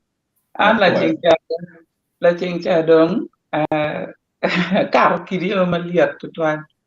Pangi leva ti no wati no mia ti mi ti ja ju kwe ki ja anda kar kri mania to an me penye ti ma mia na peno piani na pere chinya kana tam kriono kana penye ki yo ma pa da be ki yo me mulo ento pole no wen pian de kata ti wa puangi lo kum ruat puangi ngo ma ruat timo puang ke penye ni ruat nga mi kwene pe de ngi ento don from la chingcha kitien da fonye ma pol an ko ba tiki tuan war ne tie piane log ma ini log me tier ma ruri tika te mane e donc ke ki ngej ma ngeyo ngeji on donc ke lo war pe pian man log ma ko benni a wor wo ma ter da wori bana ma kana tingiri ke na gu pen ka more ento pian donc internet donc fu donc weng wrong a fo et toal roat me biano ka nyama log dan ma dan at garni dan ma dong be fonye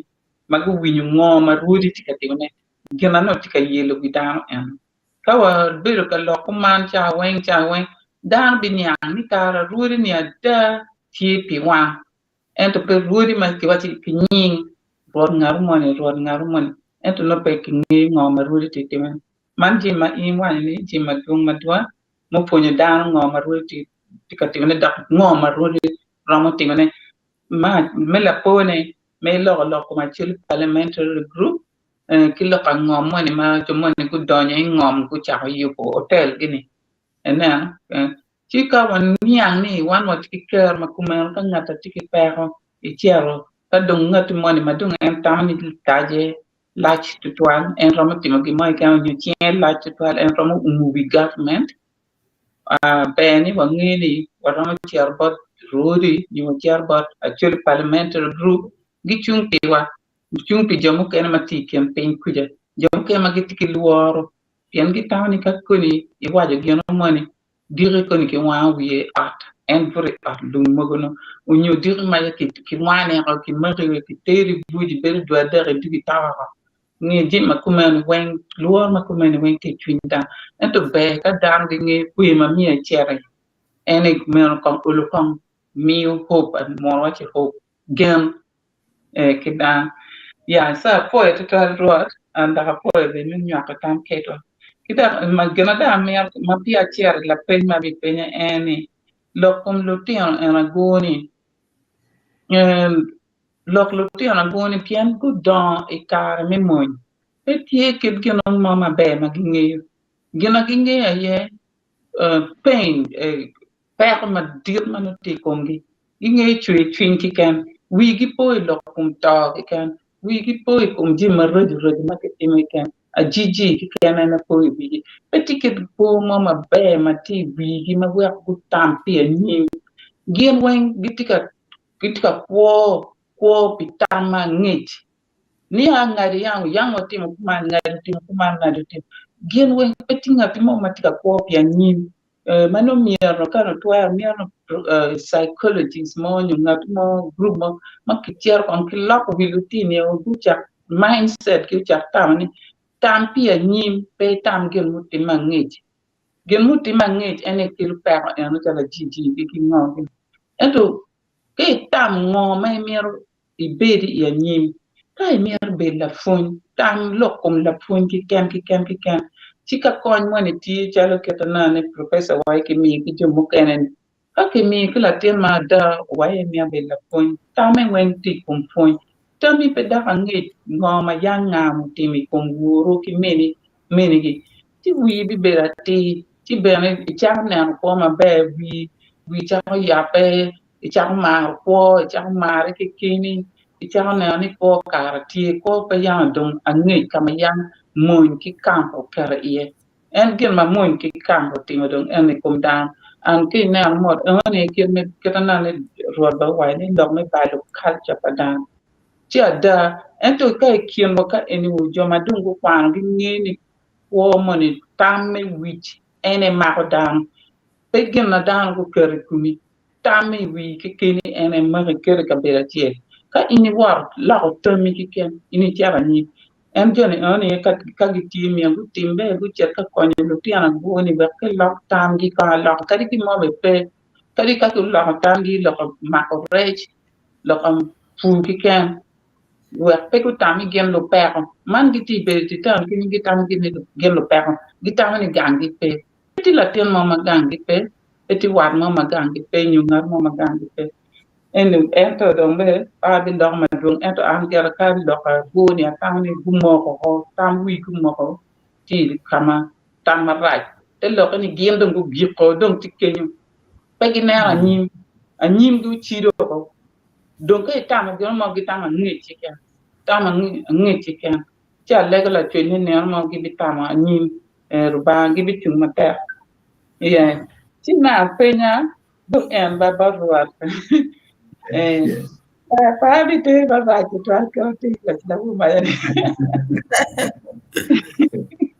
Na ruot ka dong no na ni de wanyo nyo gamo nyo ngatumo gamo ti bene pe baro ti de wa ni gamo kon ke no ni kudi ti gamo ti bene ma mo be gamo ne lo ka la penya pe bo to twal la penya wa lo kum ngom ni ku beti lo ka la ngom ti ma tek to twal ki lok me bwa ko ngom ti ma tek jo mo kene ti ka kwanyo ngom pe lo wor gi jo mo kene ti ka chat ngom pe lo wor gi ti penya ti tiar bor wor ni Rwodi en yo rot ni tampa Rwodi ti ni ngo i lok me bwa ko ngom kin ma dan ti ka la ngom ti twal cha wengi ti ka la ke ti twal cha ngom ru me dwa yang dua lu ti ana gu be gi chelo ka dua ka chelo en kin me cha en kin cha no do gi cha ka dua ka chelo gi ne ko le mo ni ko gi le mo ne le mo ma pe dang ngoro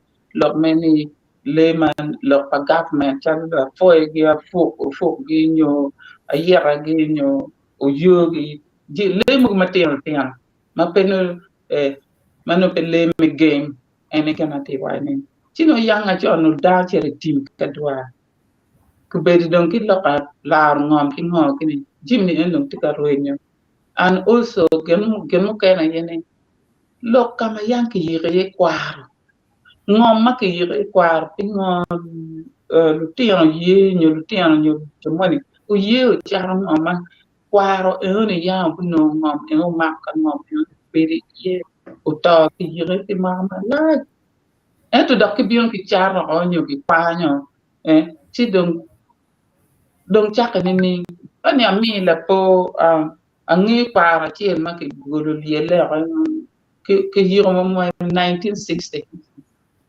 ki golo liele ki no wi pe ki no o me ki ka dong ki panyo community ti ara ke wi ni do dong ki nyo eni pe bi ke lo ya ni unyo ini tima be ingong ki yengar man char ngom pa kwa ma kunu kwa ma diet ma da yang war chi kai wai ini ga ruon man ki yiri ti kalen pingo ki dan gi ye ki char ngom en ma dan ma diet ku no ke por ke lo wa ka kama ki dire lu dir ko na gi cha chil gi ko na pe ki gura pien ki dire la dir war ne no lu ni tiar ko na ki kana ki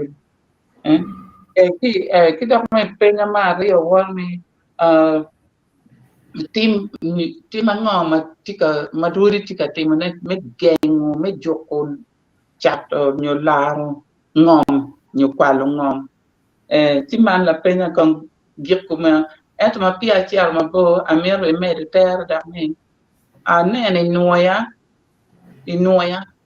jo mo ne gi ar kono chal machine gun jeni on gi ambient private investors donc giti ka yupo noya kin giti ka wilo ngam giti wilo ngam giti panyo noya ama kun ba a ki noya ne enta tawni on gi ma right ngomi on da bidare chi noya ke ni ngome do ruin ma twana patanda get ma fo ete to jimi I arwa ka En ati karborot ke nen romero nyorom gam ne wet no omer na nyim tanga la pen kan foti wat panlis kan na pol rot ene obor yana Namego pen ma tem tem ada.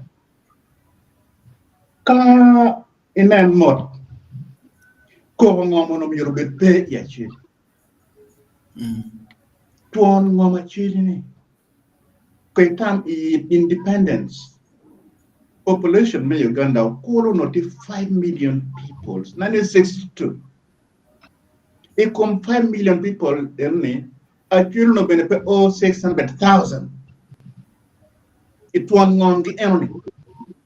Dok dan no ngene kitugola li wen to cha. Kumbeli baka kero article lo jomo.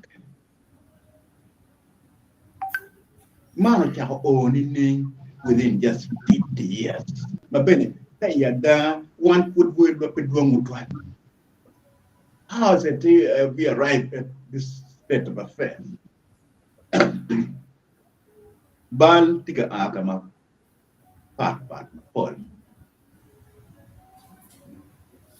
The customary land tennis system, but the prevailing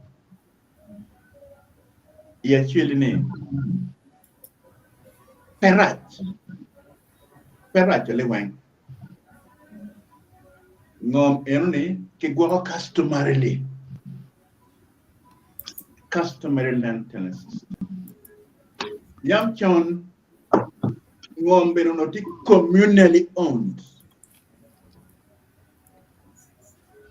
Ma kitiyu kere kapet kitiyu kere idua ko chen iwe ko beru kiti enoni na to kena na bino tiyu kere en wa ma cheli enoni communal land ownership enonoti prevailing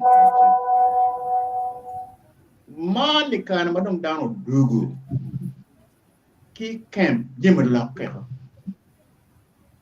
lar o chake ikino mego lara o idogan lara o waikin ka kit meti ko lara eli era ye obero right in ngan mani matiki ko hone ka otero ko hone con ma chiel o chak ter ko hone kwene katiki ko lo kum lara ngom yam chon on watiki an elaborate system settling lo kum wang cho nyo lara ngom team ento kum beri twer indiki kwanya wen here about government. The court of first instance, is not Rwot. The court of first instance did the LC system. I think it is LC1 or LC2. Look, here are LC2 or but LC3 court. Mengong. Akibot LC3 or a magistrate court. Kikuno look double tap. Kada kidwa look both road. Nick Gina taking it, but tooth one more. This is the circuit. Matika time ilokum larangom. I say this in honesty. Antikom, I think it cases a boro. Mu on board magistrates court and to take it resolving the board no net but man again I take a team. Muno mir o chake kon ki board. We o lok mingom lok ma kila yela. Lok mingom mo maka boro maka beach. Mano o balo biru padang ikin ikan ngom meda mau meguda kede pet duongo twal ko ole merne ngom atikwena nyota mano ikier boladir ngom eni ke chat nyu pe chat mengo man bero biro iberi ken o wa ruenyo le mayang kona chan keno tim ken ka yam chon ka chan tie nyo kino ma mir chente gino la tien gwano ma ka lo ke ti ka dak lo ka dit ki ma ko diel ka lo ka dit no kelo diam and the kumbin ta tin lo me ken ma mir chente mir ki nen ne ki to vun ngo me ka chan. That is how we are losing ngom ma megwa ma any logo kero with the gun money. And that is where you guys come in. I mean, a lot of money couldn't get a job. The role Romo playing over some of these issues. So, yes, yes, the system of the resolution, it takes too long. Maka pa, maka boro, maka beach. Machiek bene peye ni kare ene ti ngon kalar mane ti ya. Pepe no ramati megi no mo. Ita chiek me logo. So log me ngom log ma pera te. Ma yam chon it paru no ti go yot kum patano ge ki go ngom me ken. Those were the two major issues. Kedi what ten me kite ho weng. Ilokin me go ngom. Stakeholder do dungi ko don kumbe. Payang kita tuer na tie bot. Ka ekaniko. Lutino mo kene you would deal. Mabim ka yelo muzay no do charo ngom mo gamu ye chente ben. Madam Owen this is them. Owen Chi log mingom Omiero, Gamente, Utiye Cachelo, Ki Tequaro, where Kinan keep rationalizing certain aspects. Chalo Locum, what is the court of first instance? Maromi Loki Beromo Tumo, okay, Kalpan what Kenya. That would be the ideal situation. Mano expense mo benefit mano miripang pilit daw miripang mo get that what gulo. This is just not sustainable. So Lokmengom occupies 50% of Karen Meti Rwot Kunyoni 50% I kohom pat well the payot Johnny Chamachara Nimi. Did you look Machamachana? Ngol Mapeka Kare.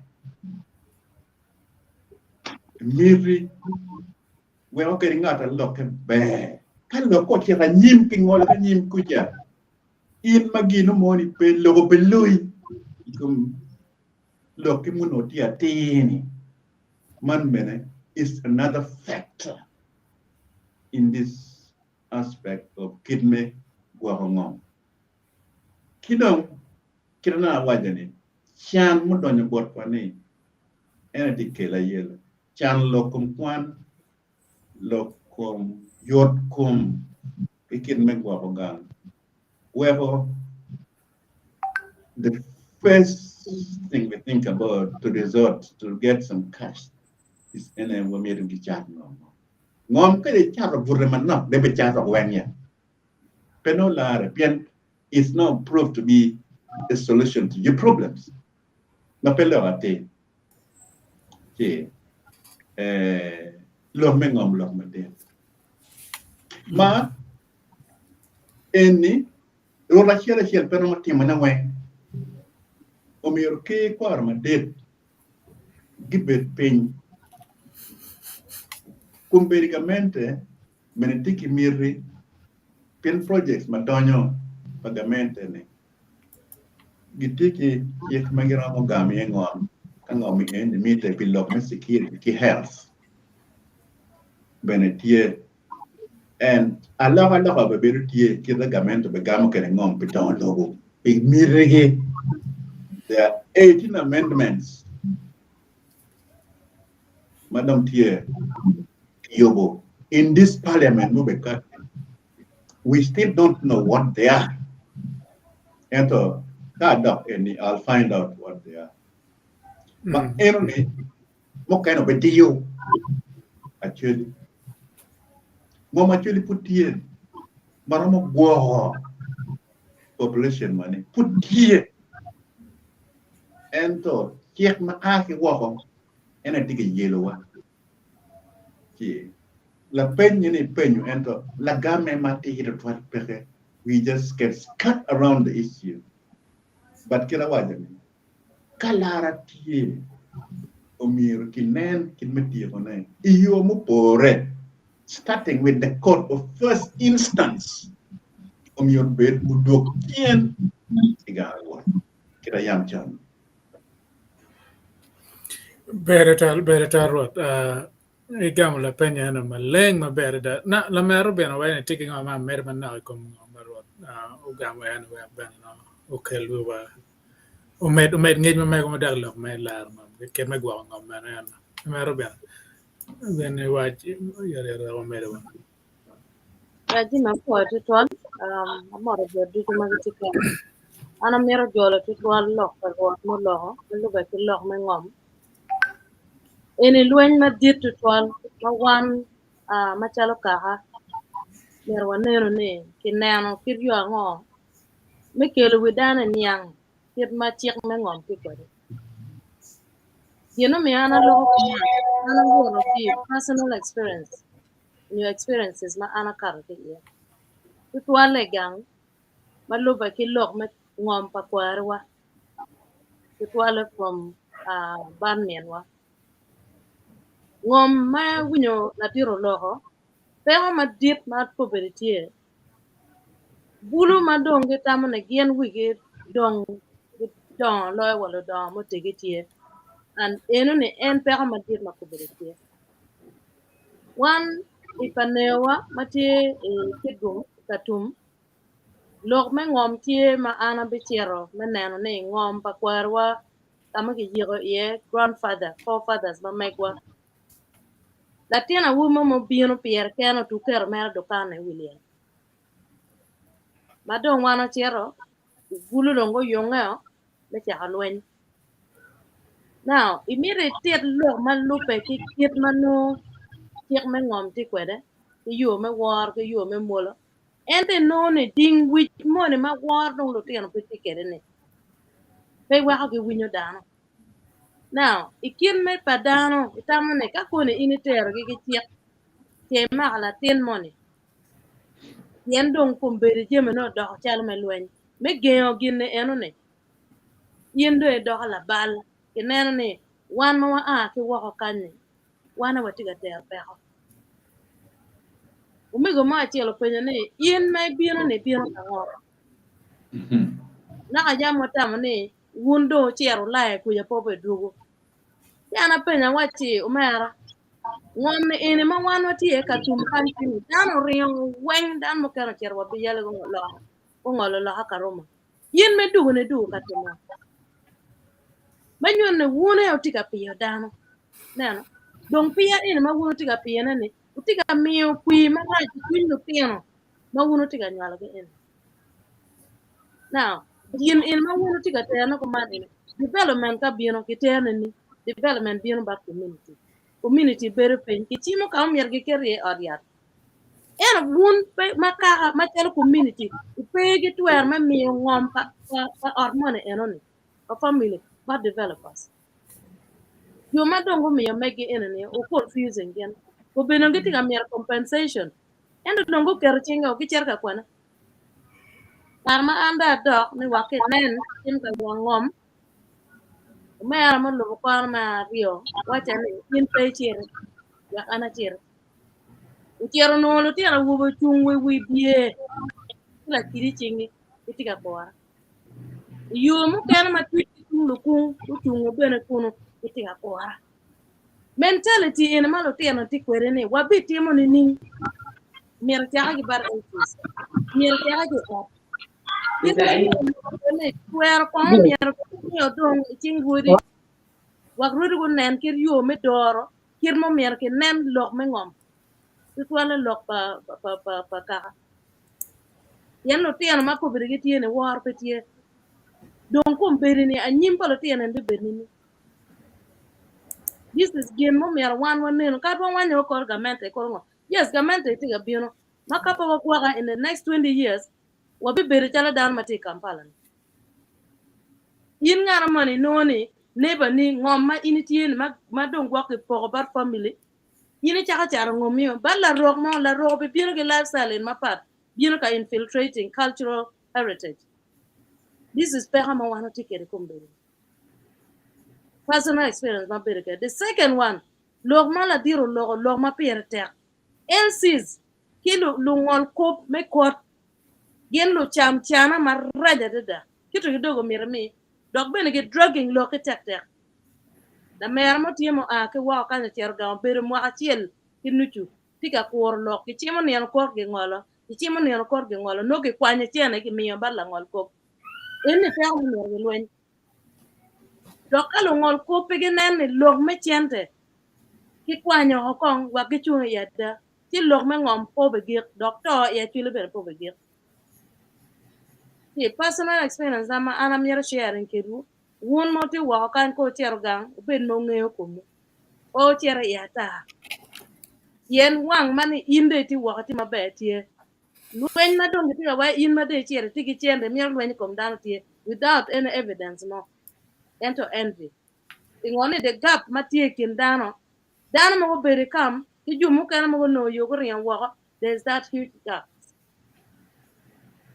na de no ne tele eno be bere ti ya mi ra lego tutwan ne lok en ma wana ti ga lok yen ma ko bere la mer ku seno ke lok me ngomene lok mo mer ke lok ke nget ker mala ni chawa lok mo mental health o ge kantin ko tan ke mere ti en lok en lok ma pier ta da anyim palo ti an wa pe ko wati at risk pe family wa ke ken wa lu ngol ko malu cham tiene ma cha wa ge LC1 ti en wa be ti mo ni wa yebu hunu wangwa wa nenu ker yo ango me jo ker jemeno wa anyim palo ti an bi ma be ti ma be atamne gi mara meden ken ko da bere tal ameno ene mere lo mo be ma da pian per te ka wa kelo live example where no yin meti wa kenya me mo ni ngo mo ti kelo kan tika guru kom dan ma pola da ke bere ti wa ni ti gang gini wen ti ma orom kom dan ko duju lok ti ka mera nyim mo chira nyim mo na meno juice wa o bod en e wa chewa onyola penyo me ka ti bo ruot bana kero nya wa ke ruot tiene tie ma obegamo la penyo kene ma no che gua po be ne begamo but tiene ojo por o matugu jes bene mine wala penyo me bo ruot do fo mate Afuera tu alo mego jiwe afuera me mira kare Tutwale tien watigi yom chuny madiet dak watiga wagane watigi la tien ma megwa ma ruoth wa ma era ya chuli machalo la tela me wiwa chuny wa yom tutwal machalo wan lo kaka me bedo ilok ene makuno watie gi dar ma megwa ma tika mi iwang'ech onyo puony onyo jimu ken ma wan miero ng'ene an wan foe tutwal an foja me achiel chiero bot la dir Rwot Justin Ocitti Binyi me bino me no kar per me bino kany me neno ni iloko kwedwa lok ma pier tek ma maka wan lo kaka lok ma maka wan pol tutwal kiro neno winyo juma pol mukena dongo loko ni ineno chi adida penya tie ma put pa kelo penya wana chuli kwot watie ni riba yeteko doki kom loka da bene riba teko petie ngar mo ma romo timo gimo pier kene kadin la lonyo chalo ngo wang ma ini bedo ki dan mo miero kony ko in ka wan waripe wachoko chingo ka chiel chi jemi time dok jemi mabejo time ada wan waberi ipiny machol pi kar malach pi mwaka dong pier ariyo gi wiye kad bed kombiri piny ulaka pajo kuno igulu kuno waberi ichol piny me muony ma ubalo tek kaka ma megwa cultural beliefs cultural doing things chalo chiaka chuli chalo dua kiro nene la mer Christian wajo tim dua ge ngage ni jeme ene kumeru ubero kala loko gidong jemu kene chalo lutiana wobe youth lok ma pol ma dano bero kaloko ne kany malubu lokom youth tutwale lok ma omego professor Otiero Amono Otiero ing'eyo lutiano matiano ena ya nyimwa kache wan po wapuonyo lutiano kigin ma miero gen go lubi chi tela bilo e lutiano piano waweko kar ma lutiano po ng'eyo gira ti ma miero gen go cher go tim eni wan wabichero kere bu wachero kere ng'om manu lutiano po ng'eyo peko ma lutiano ma kumiri giti kwere for example agu ene matiene pol lutiano wubi ene weny gudo nyoge nywala ge kam na lutiano wubi ene mege nywala ge kame lu nyuri gi pole wengo to gi peke ti puony mo nyo guidance mo ma lutiano ni go beru ti kwere petie oweka da kumiri jemi tika time gulu kumiri is a new city ma pur gi nywala jema pol ma da betime gulu ma bejo wagi marajo ne now wan machalo lukaka ngoma wan watie kwere piny mo waberu piny wan kad be development kubitika biro i city ma megwa wan mochala chuli watie ki kirchi ngoma guiding gangwa ka iris beru Kampala kuja dano mula kaka baka karo dano mula dano tiyo cham ka cham chiek dano tiyo ter ga ka baka chiek mat guiding kingdom palo loka peto doga mente petoro wan kono mochala chuli kumir kiro dong ginywalo sir manyien bot wani chieka ng'omo waker in place mo miero gineni juma biro gi woko go lubu wan ba mo wati kanye wati gi chiek ma lubu wako man especially traditionally tie ku man wek dano go ng'eni wan wati rock wan ko wati Kampala wati rock ko wati Kampala wati rock walubu gin ma chiek town eno ne lubu ma pat gi chiek mo gamente okero ineno ti kogona tie bino bot elders kachiel gi ke kalkwaro mier go bet piny go nene gi yon te lok ene gulu ki districts mukene oli weng makumbiri gi nywala gi tie northern region especially in Acholi land go bet piny go nene ni regulations mo malugo chiek pa chulo betie weki jemi mukene po chero to opien dan mukene go bino go settling ya Acholi mero gin ma amiero mero ne ondo kana mero wie mukene penya tigo man bola dirwo ne wan watie waka kanye diaspora umiero waribe ki wun juma pajo now ini nero ni ngo bod lutieno Acholi magitie diaspora nyo gi konya ngo magi romo timo ne no onyo me no kid yo mo me konyo wun jo mapajo pien aniang wie ni guora ma megu machalo ruori peti me tutual pien financially no pot wero ineno pen mu ken maromo biro era nini how often wun machalo ruodi kila wi ruodi uberu piny me neno dok kaka wu me lok matiek affecting achuli ngo machalo wun ruodi uromo timo ne kumbiri je mukene matino ma ana bedo ka winyo ne ki buri ki bar ju mukene era ni muno tich kachiel gigamente onyo local government ki NGOs mogo mukene chalo Save the Children na nena winyo mentioning Kenya anati one of the ngama chwalo chente but Save the Children every month chero ki account na chero about charity megaluoni Save the Children ki charities mukene ma anatika supporting meru gin mabe we ko kony pajo kony ji mukene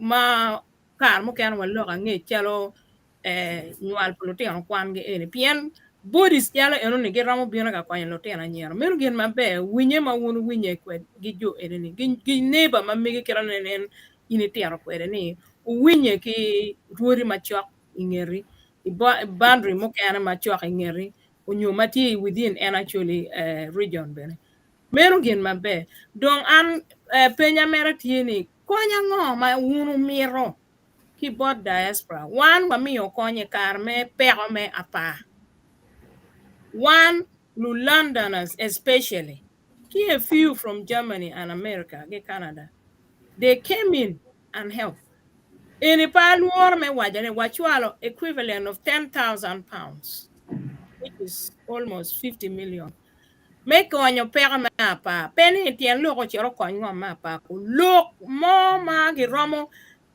konyo mo ma gi romo no ne nyunga ma romo chung pi wun jo mapa jo kuno me chulo gi menani loko ngom ini mono watimo ni ngom atimo wan waromo timo ne ineno chi penye ni achwala mer burka ini romo gamo ne ke gamo chi timo ne manok ma ana romo mere ne wi ma lube lok mo kana ma do karo angene je ma pol mo kana bene gamo kompenya ni para aka duoko dong buri kumema fo Be Joyce, a point ritual look my love. Mapia gamo look kita oromo rivo kere chinki diaspora. Iloko look ma amela gamo ma pier tegreda. Particularly in the urban areas. Kadiju ka benene kachal city council magula magilker manyeni ka benene gi winyo lo ono kono gi bino ki bylaws ma zoning development anya bibe abiri Nairobi karamo for about 2 or 3 years muno street mo kene pegi yene yindi o chat echa kenyi no kino ki zoning ni African na kene ye keriya dukan ge Gulu City tigi twero me karo ki bylaw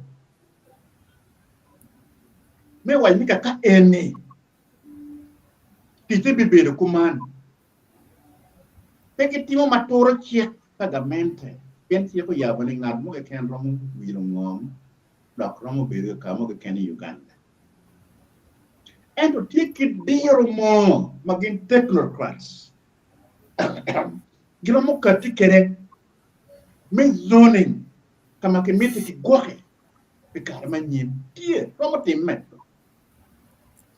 man tamme o mi oro chiet bodke ke ine waje correctly ne kadon ki we men la ban kiti eroni ki dire big da nge atamoni lokman o mi oro bet o for city council.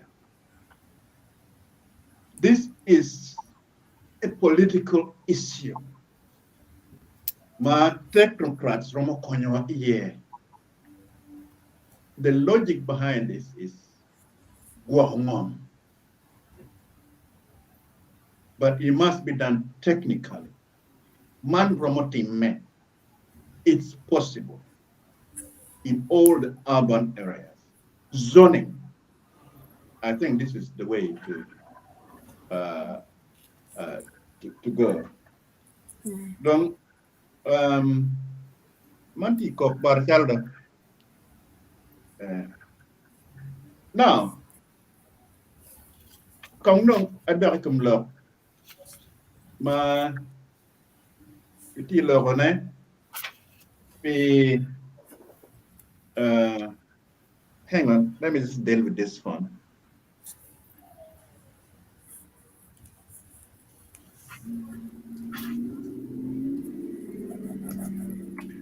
Lokum kid Mary Buching K diaspora. This is a long story.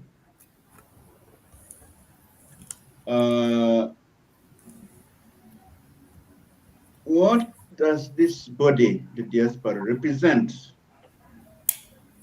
It represents a powerful voice, a key stakeholder voice. Makaki logo dano winyiloke. Tijuma tek. Ene belu meribo. Jama pachi mawuno konyagi at individual household level. Ke government level ma part collectively, won collectively. Tijuma tek. Ma diaspora tiyo ka chela ki Rwodi uweko kutie kumbedi iya cheli karamel wany pa elare. That's an example of how powerful the diaspora group can be. When who sees the Beringer Eno, he was in the lead in this endeavor. Gina tiyo mate chalo diaspora. Kachelo ki Rwodi wero kuchu bini ya cheli. Kineno kitim identifying that as a priority. Kijima kumbedi gunu neno kan as a priority. And you fill that gap. Mado chot. Gap ma wajane tikuman. Yam ma independence nonga in 1962. Actually not take a growing middle class. Magina no kubu in looking gun tigamente. Idokti kikiwira magawira gun. And downward closer to the government. We are going.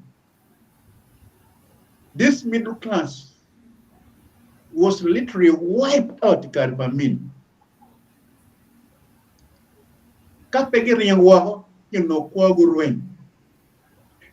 gap is still there. Mawuna you're fulfilling. You're filling that gap. That advocacy role. Advocating for the issues you're passionate about.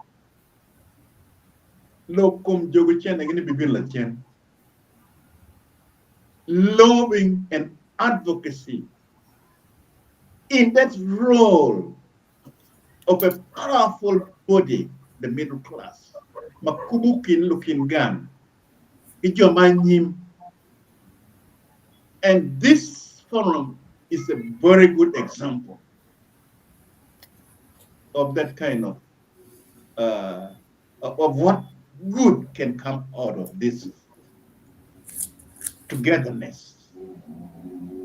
In every country, it is the middle class that moves things politically. This is your role. Advocacy for causes, lobbying for this causes.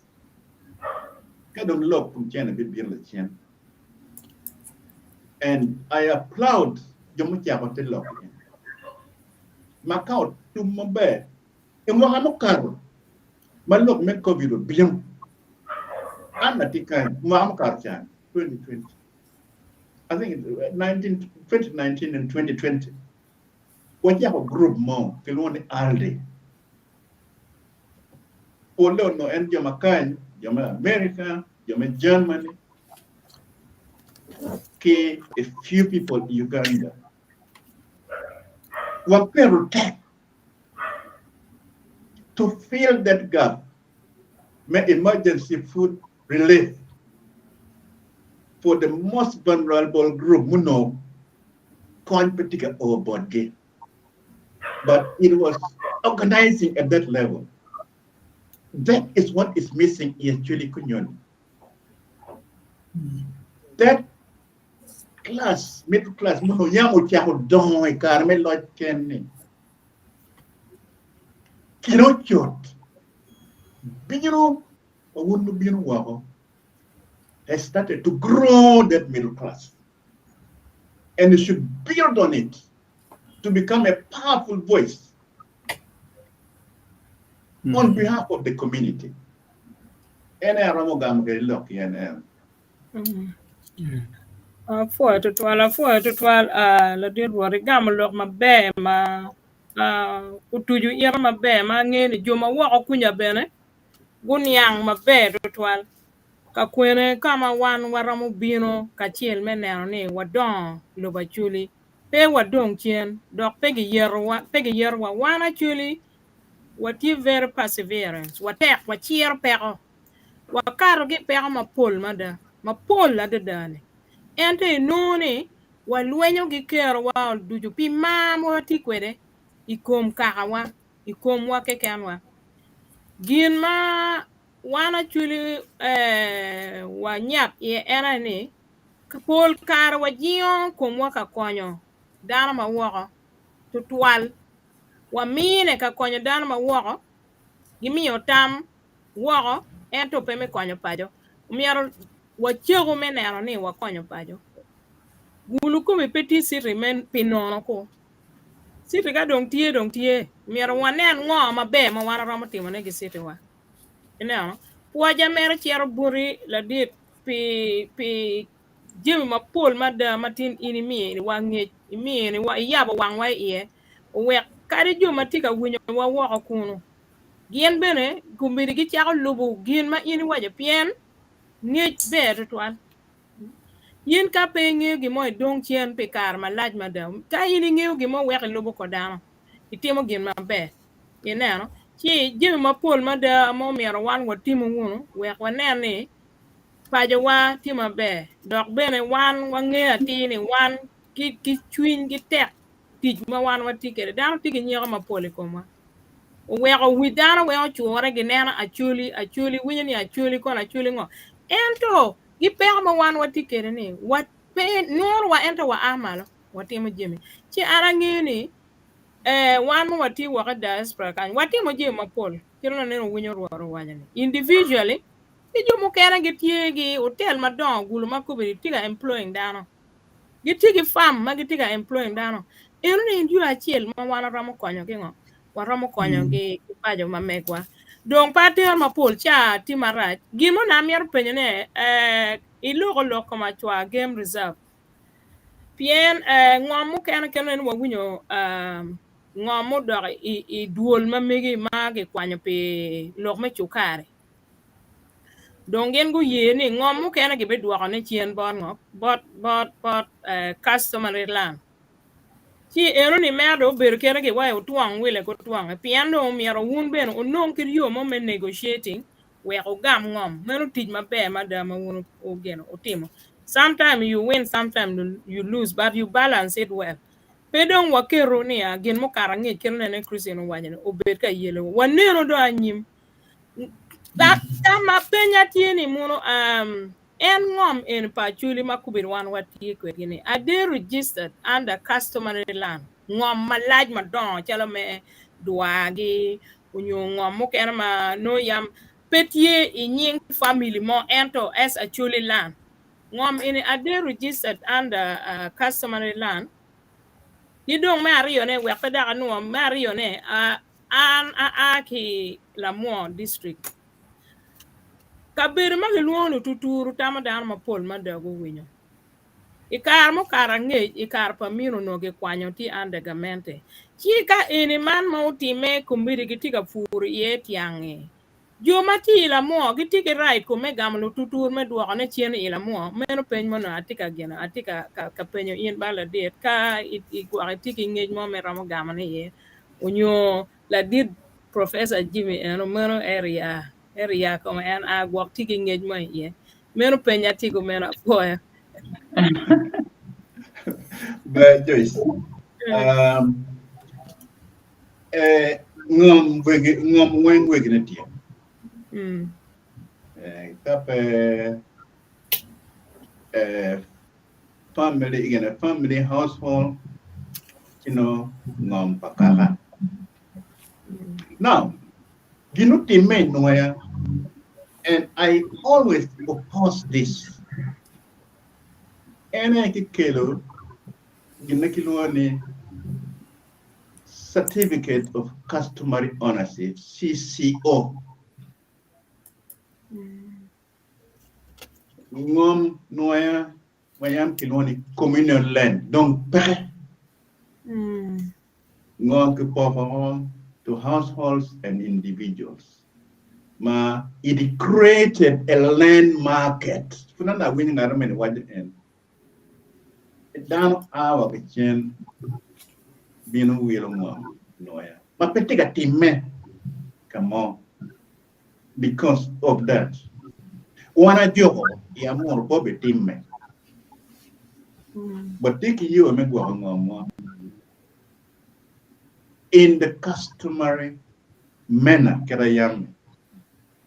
And in law, the customary land tenure system supersedes all the other tenure systems, particularly freehold and leasehold.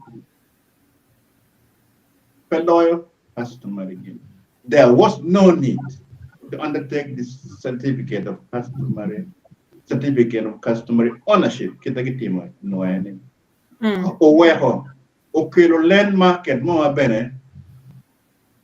Inipinani mo abi no lo no ay kon no ay no yang tiki ngom ma dit ma loy ma dana be no pay yang lo pada bi was ta tuang ngom mo no dit da now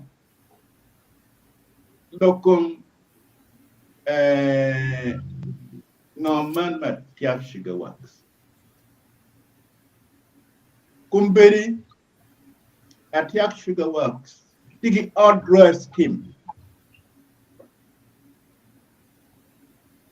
Gino ngomo en ilamo kenyo. Gishako a cooperative for this outgrow scheme. Down our Amuru, Makicho Nyingi in that cooperative. It is locating in plots. Makiperiat yang Matiang in the Gicharo. Sugar wax. Kita jono no ngom for the outgrow scheme. I still haven't found out. PNGTG nucleus estate, you don't get ngom for the outgrow scheme. That ngom, by definition, the outgrow scheme should be voluntary. And again, no to only move check pay in the lock and you bed nucleus estate. Well, this scheme, Makigama dan Wakamur. Maybe you get a full mom, and it's something that I still haven't understood the mechanism. Ma ada mom in that mom can revert back the customary owners and be administered under Rwodi and Ilamo. There are chunks of mom all over actually Bayamuno Ochaka Wachon Keke de chala Achwa Ranch. Mm. Meru ngoma Achudi District Council Machon. And Uganda livestock industry under Semenya Nyanzimuno chairman me UDC. Ikan madam comment and on the launch never UDC together with its subsidiary companies. What happened to Ngomuno Ya Chirumio? Both UDC. I don't understand that. I haven't found out the terms under which Kemio Ngomi again. But what I know, Ngomi Kemio, District Council of Mayo, Pilatin given until the UDC. Later on, at your ranch, Kimio to the Ministry of Agriculture to manage. And it was a cabinet decision to give this at your ranch, the ministry, to manage. When the ideal thing should be following resolution for Chile District Council Machoni, the original purpose had expired. Ngomonomir doctrine both customary honors.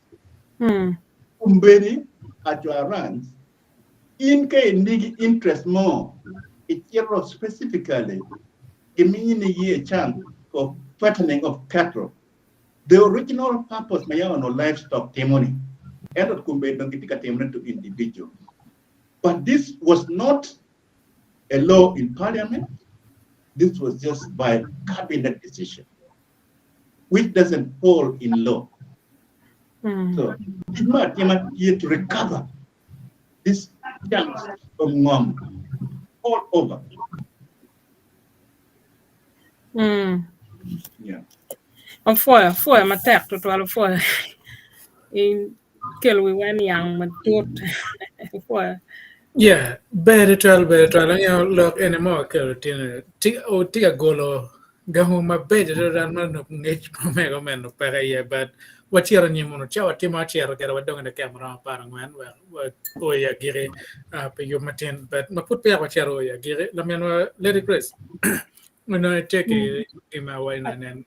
Apoya, not atia ke penya bot what? Kiloko mere lok pa bulu maduong kitam mapul. Ento anati kitam mega matane lo lok pa bulu eno mier ke mere ye lok pa mon me konyo bulu. Yen mege pere tek. Kere wanero kar mo kar nge kiri kar me peko gian ma mege udonye ye mege nge be kete tikilo tero cha mo kene. So pa ngeyo itam eno ni ka iromo nyo me ini tamo ni ngo loki kelu gi mo ma mege bene no giti ye kelu wi mege ka chien me temo konyo lok pa bulu tutwale no tera go ma ke wajo ne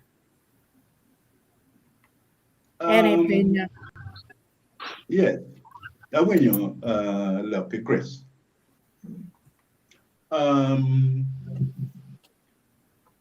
Paul Karen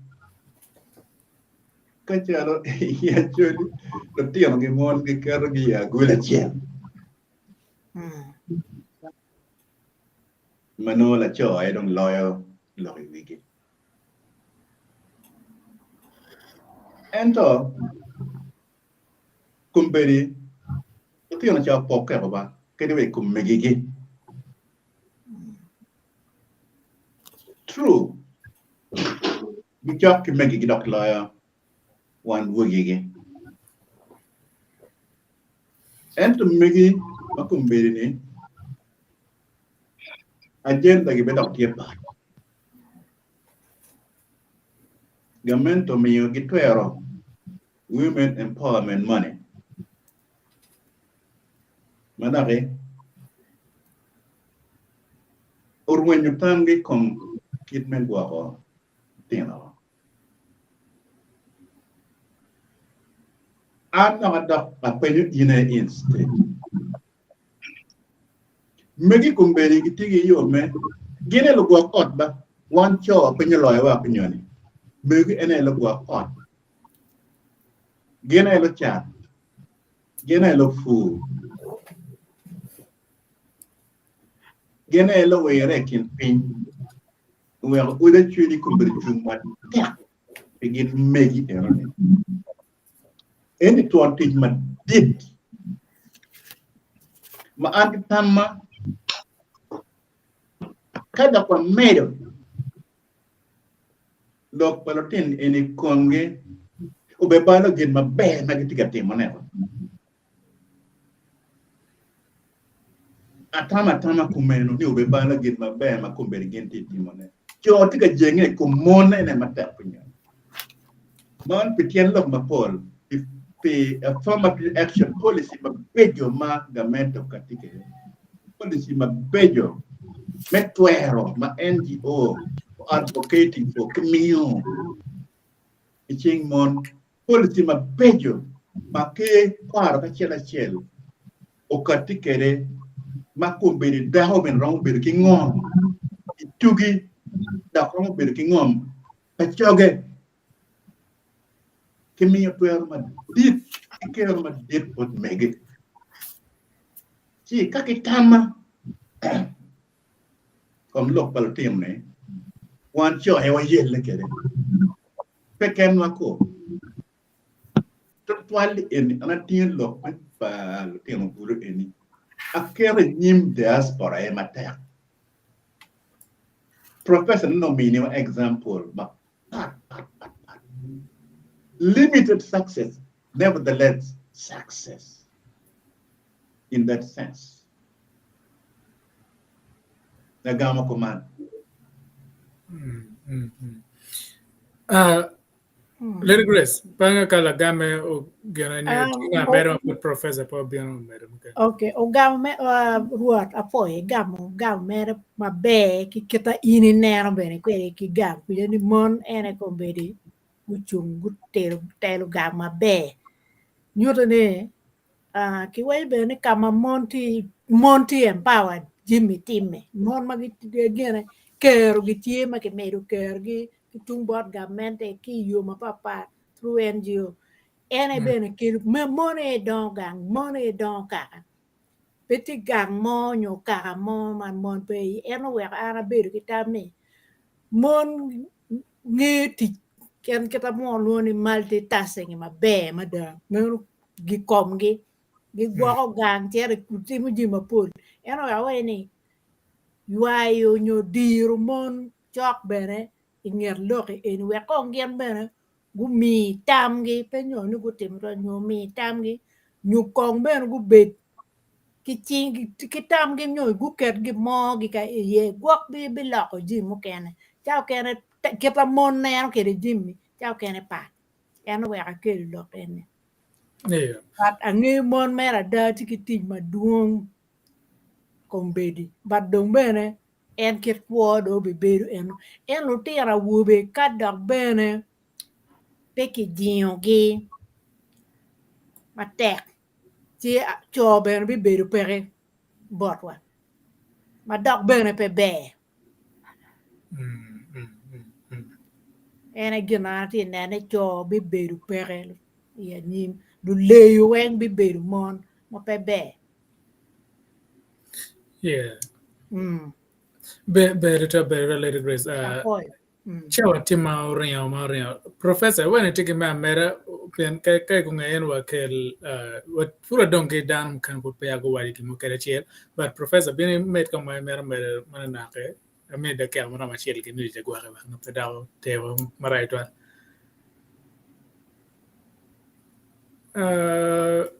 Chak dari ko ngano, duwan na Dakar again na dio ki kai.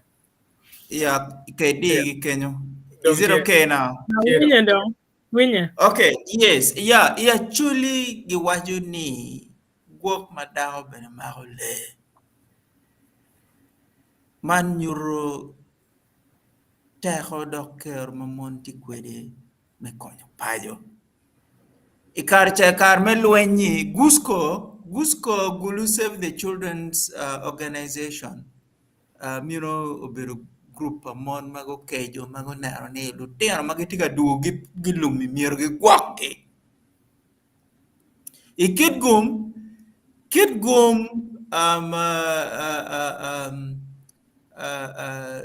I think also women's association Kichwa concerned women's association Kichwa miru beru no beru group amon me konyo lutero mano giti duguni chiara tamni mon tigi role ma pier tera dada ma tamni la dir ruot wuni tela wu machalo Rwodi atam bi beru bebe ni wunu nano ni miru gikel mon chok itela Rwodi.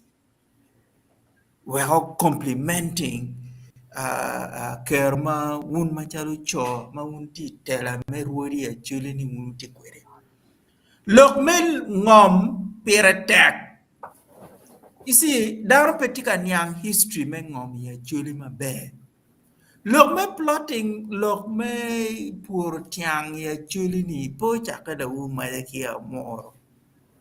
Lok enino chaka wa in 1940s, in 1950s. Actually, ngom manogi tamani miro gi mi bot madvanyo no miro chaka gi post office gulu kenyo naro post office gulu kenyo ni wa. No miro chaka gi kenyo bawa mena kulu. But the district council, better know at some point no chok gi yeo. La dit mau bino as a councillor manye o nyao don. Makumbiri kwane for to I think last year or gena la dir Rwot ramonge. Yes, yes. Udonya waji no.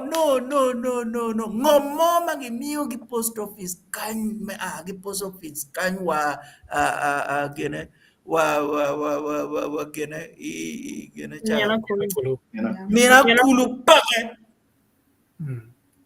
One way down in that is how the district council at the time rejected it. I think it was in 1954. So that mirungi history in the plot being on Acholi is not a recent one. See, 1 year wange enemy. Uganda ma tamani Rwodi wun bere mirungi ma enemy. One wa or non-Ugandans kitika timu. Gimuke ken kabiru muke ken. Inke chet as a Ugandan ko chat ko China. Ginan konka ini no karwa license.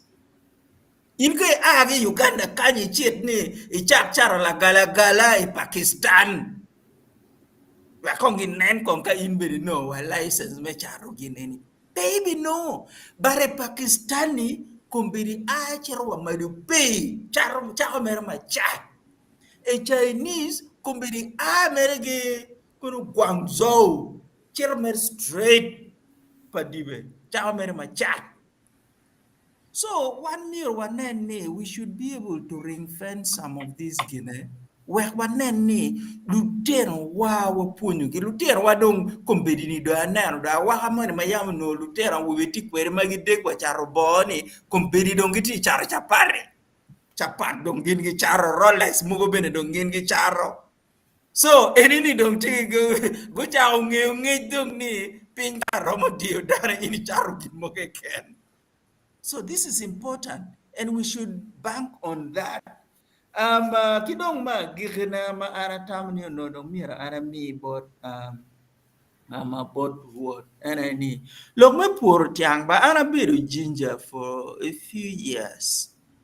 You see, let me tell you, tiang has not helped Basoga in any way. The only thing my advice Timo Ibusoga is building Kakira Secondary School or Yadmon in your Yubutum Kakira Kuda, Ki might Mogumanen Mara and Yutum Kakira Kudani. But this thing has not helped people. Tiang Tana Chel Metiang Makilo Eli by Chel, Gichar Cheling Eli Mia Chel, Giapa. Ma enuni ka ini translating to dollars, no chile adi. No tea about $28 per ton. 1 ton. And this is a recent thing. So, wun kat wun wachi wunu ti outgrowers, wunde poor tiang tanza pa. Nobody know chilling million a chel. Chilling ilimia chel. So, Lomatiang is going to change people's life. Is just not feasible. No, you ma pego nano, no ma poor tiao kele kabiri mukenene. Kamoma no ni outgrowers go long, piengi tika charo chang tiang bot gine pekhe. I'm yet to see. Kidong ma gire enani la dit Rwot aratam ni 1 year or 1 nana nyim. Rwodi wa machon ruora wich ruora lia ma tiak ruora wich me puyera Rwodi ila mogi botu kenyo. Gonana nyimada gonaro ngoma colonialism no be kelo. Ma bene go luenye. Chi pangeo kera wunuti naro ne kwere kumbeti. Ye unero a nyimpa churity ning as a nation state. Where is our future? Kingo matika bedini. Either Chan, Lok Mengom, Lok Pabulu, Lok Mekwan. Where is our future? Ken mawunu naro kwere unmauti igene ite daro kunoni. En la penya dia chele en unike kan mukana ni wa just comments. Thank you. Better. Rwot in our kelo body ati chawati much yarger but look any tap. Therefore, Professor, look any and kibora.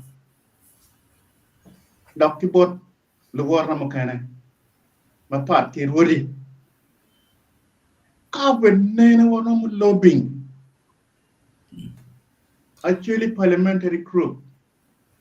Magana Rwanda ke Jome Buganda parliamentary group. And all these other caucuses. They should move to introduce devolution in Uganda. We all quite clear on the central government. If there was a regional government, it actually mapige can get magitigi to a bylaws mapola ta. Kono jim in me want again when he may go on low actually with lock. Man wound yes for a care to lobby and advocate our parliamentarians. Buganda mirror. Busoga mirror. Bunyoro mirror. Actually, mirror maloka ratare.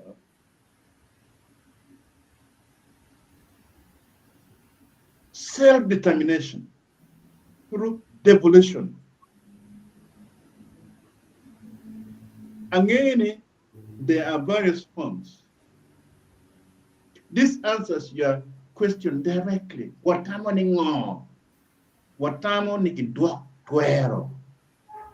at that level of regional government? What more Paul Jamie, my team may look konge. This would address many of this, but it's not quite the hot potato it's meant to look. Romo team parliament in Magitigi quite a majority, Mamerugin no team body. Romo team Pierre tech lock me logo in Pierre tech at that. Or where low mo cannot do that because of this. Next door in Kenya is a very good example. Counties, this is devolved. Nigeria has gone one step further. It takes federal states, but I don't think we'll ever get there. Megwane devolution is enough to get us to where we want as one actually get. One what is homogeneous, what is level chiel, what is quara chiel, what is characteristic chiel, they were better for a common purpose.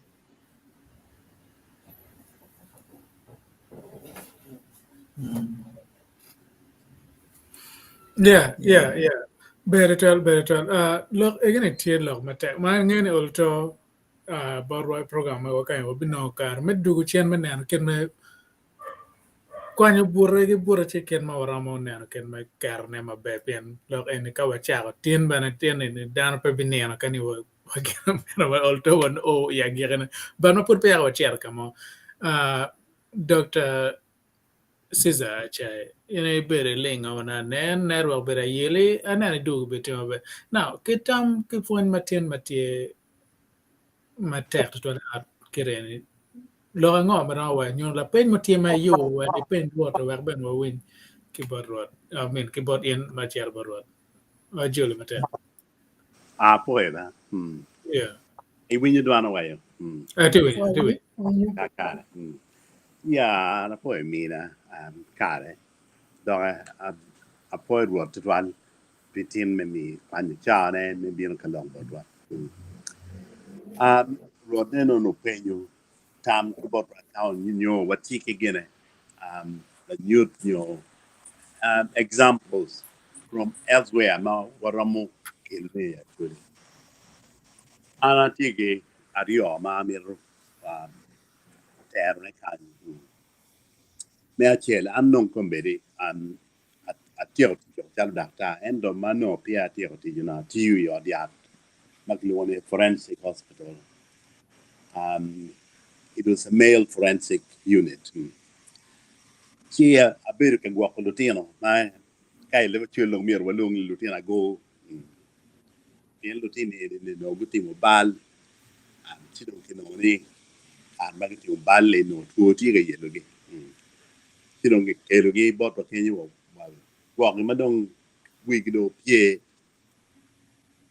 I don't want me, you don't run, but we love me, I don't Tima bed. One no mere no Congi and don't cap wall. I don't wiggle up do ye any I don't do 12 card wall. I don't lame charam carol name and the condition ma theory man what care about probation officer what penny probation officer ni tie area mo mangaro ni mir pe onyon kind of way bad money ni utime kaka money ni miro ngar to onyon ni no ni yen bedo nyer de twal kadon ko ni end up chero ka gene karwe ni do kamero ti ubale ye mogo rene nyata boden ngat mano en ti ubale ko mini mono bedo nyer de twal siki me always condition ni premier nyon kama en ti mi bale so there what kept mon wine exclusion jones apia mi premier da ye aya kadon len me no woro be don wa chero bo ga men ya ngadi don come ne un tie yo don wan no mer wa gonyo donc yeni gon ci don bier wa non kama en beri condition man my will be can put ye exclusions on better tie ma kama area ma premier area and the area ma romano ye see in the years my I was actually working in the rehabilitation unit. What level down on the phone, madam, make up any community, make for me, check for the new dog. And I'm making it in what the law, chill, the near and keep phone game near non psychology, Niang Girango, man, here you look at Kitty, we more wing the yellow. He gonna chill a bit attack here. Here, go, element it should acknowledge make money make it right. Then Kangar mon pia yene en timo ban mon talo neni eno chet dum kalimuga wedine tap kaendo yene en timo bal donc premier no ni da be tim bal no di eno mi be nge ni angadi do fo nye so experience in metagang then lutino agoni anyang ni ki twe gani gani ipeje ngi dua chele kan be gonyi yego ben end up du dok en town Kenya en giwer end up cher ka kwale en kama no kwale ku de dok ye so this exclusion thing should operate ka ki gonyi ge mi pedak bodak area mabalo te me ya kidong ka ki gonyi ke da no do tin peging kama wedi kitin angeni go kitero ngi kama pane kiti ni na professor berga wadi lo nya lutino ke go kaki ngi kama pane kiti en ke alge kono kede bet ki alge temporarily ki goni we ko chet kon gali mwedi ko chero li mwedi pane ne peda o dagita kama en ki we bali that kind of thing principle in the near bit consequences are there balmano mono la nyoro tel ma wadi me ari on an karma na ti pan ma don secondary school no in puti Uganda daga akwana ti lutia no in na I don't give him again in 1972 kada ka biro kan ta rat ki in da no ni bulon yo kan mada ge poir ba mo ga ko ya min ta ti mo be aya gina wa wa gini no ni success by Asians DNA business based on two principles. One, on family principle. Two, on business principle. That they they run parallel to each other. The idea make that to family is very important, but sometimes even more important than the business principle. So that is being the rock of Asian businesses, family and farm running together. Ma alo Rwot ma in me go te kwa ma chala penya gina ngong ma mi ko ti we bit ki ot ma te strong family values ma kwa di clear family values rom kedne bring it in business my rom ripe ki bi achara we war ni chen ake ko man me Better tell, Doctor. Pin ene tama bejo pin nene tinno batin nano mo malto madak long lo bachole wero tin tike la pen ram komera ro ka chenen kon mer na chenen mer magen maput pe again la mer ben en pu pe waje ma megi wane kolo dong en ine kan pen ware kel la pen megi borot ka chenen tike nyo ka gimera mer nanen I log yo mana just a comment madak la ko dia chel ma iwana nene but aka kele mi la pen me ka tie onyo ka romer na put pe ko chero ki chari ya gir me yo Na dini ana po chitron kelon a foot par lo amer po tit Dr.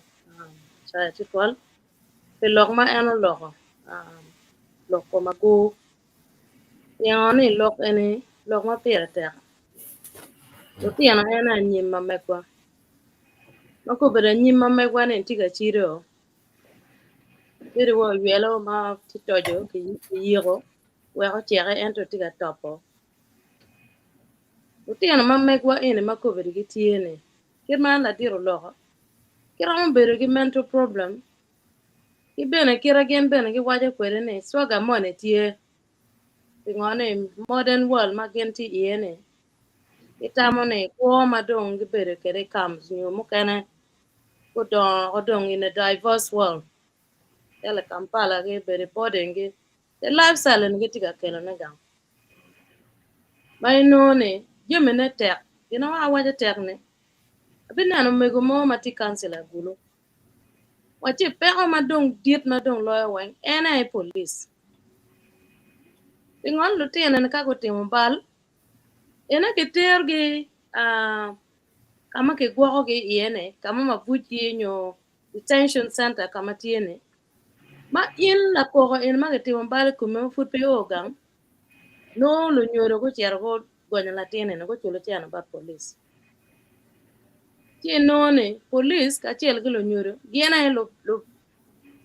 Giena dong lu nyual bal ma dong lu tiana ini mer no gi meta mer bere chal gen lo twen mach. Na kala nyoro ma miero ko na tiene. Ena tiga chwa ko gina la tin tiyo marach nyo kwalo chiente nyo chero kwalo ngo kelo bare konya en gi pet ingone chan nong tie in la nyor manu tiga na la tin ka in police mage kere ma ino mere gwak chiek ikel la tin mo na bure ne otiyo bal mo ko mano mere ti kwere ken mal Dr. Caesar ulogo mati me kany eneni kepe ke tiga timone police tiga tor chiek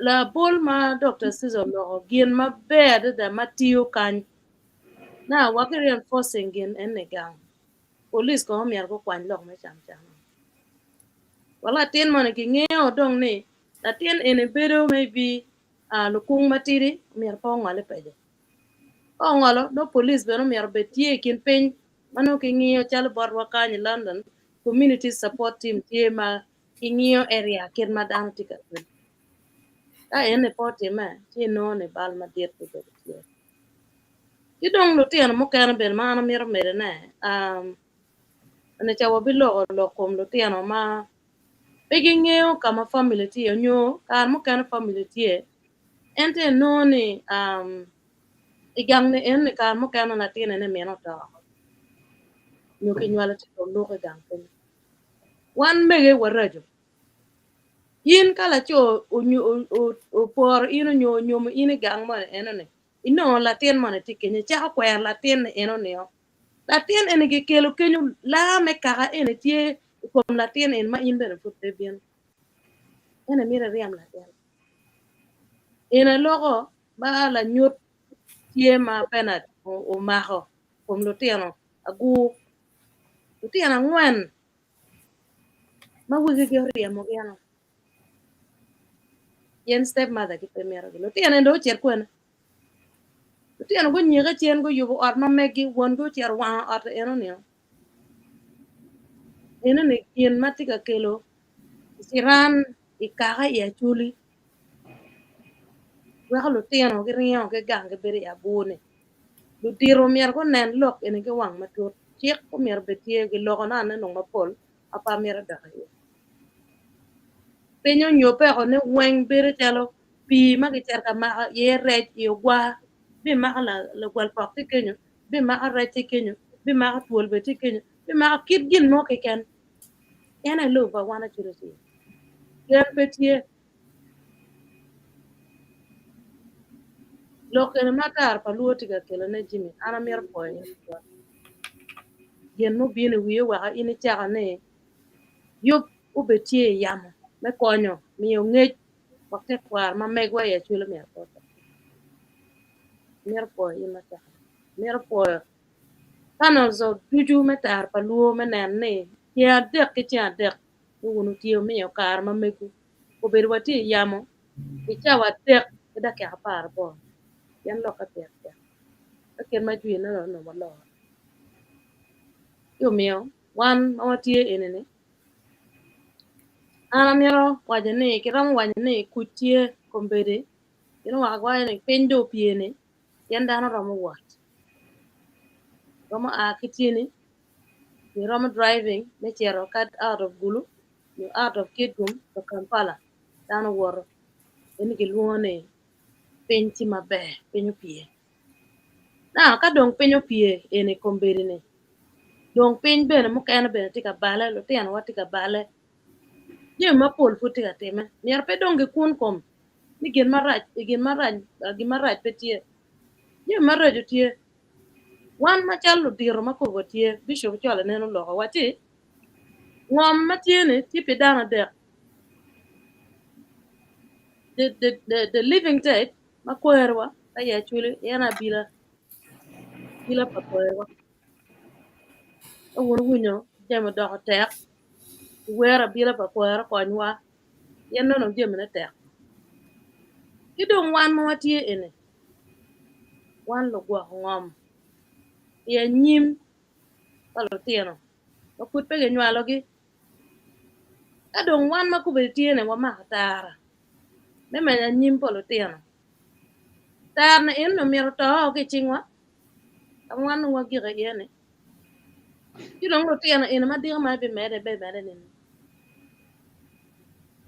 kumberan penya tye ne lutino ma kumbiri lu nyuru gi dong kwera ki yo jola tien ma gejwalo tup na wone beno kwera ko ti ya pu ke kal kwaro neno ni ning me dwoko lutino ene gang yere tek adada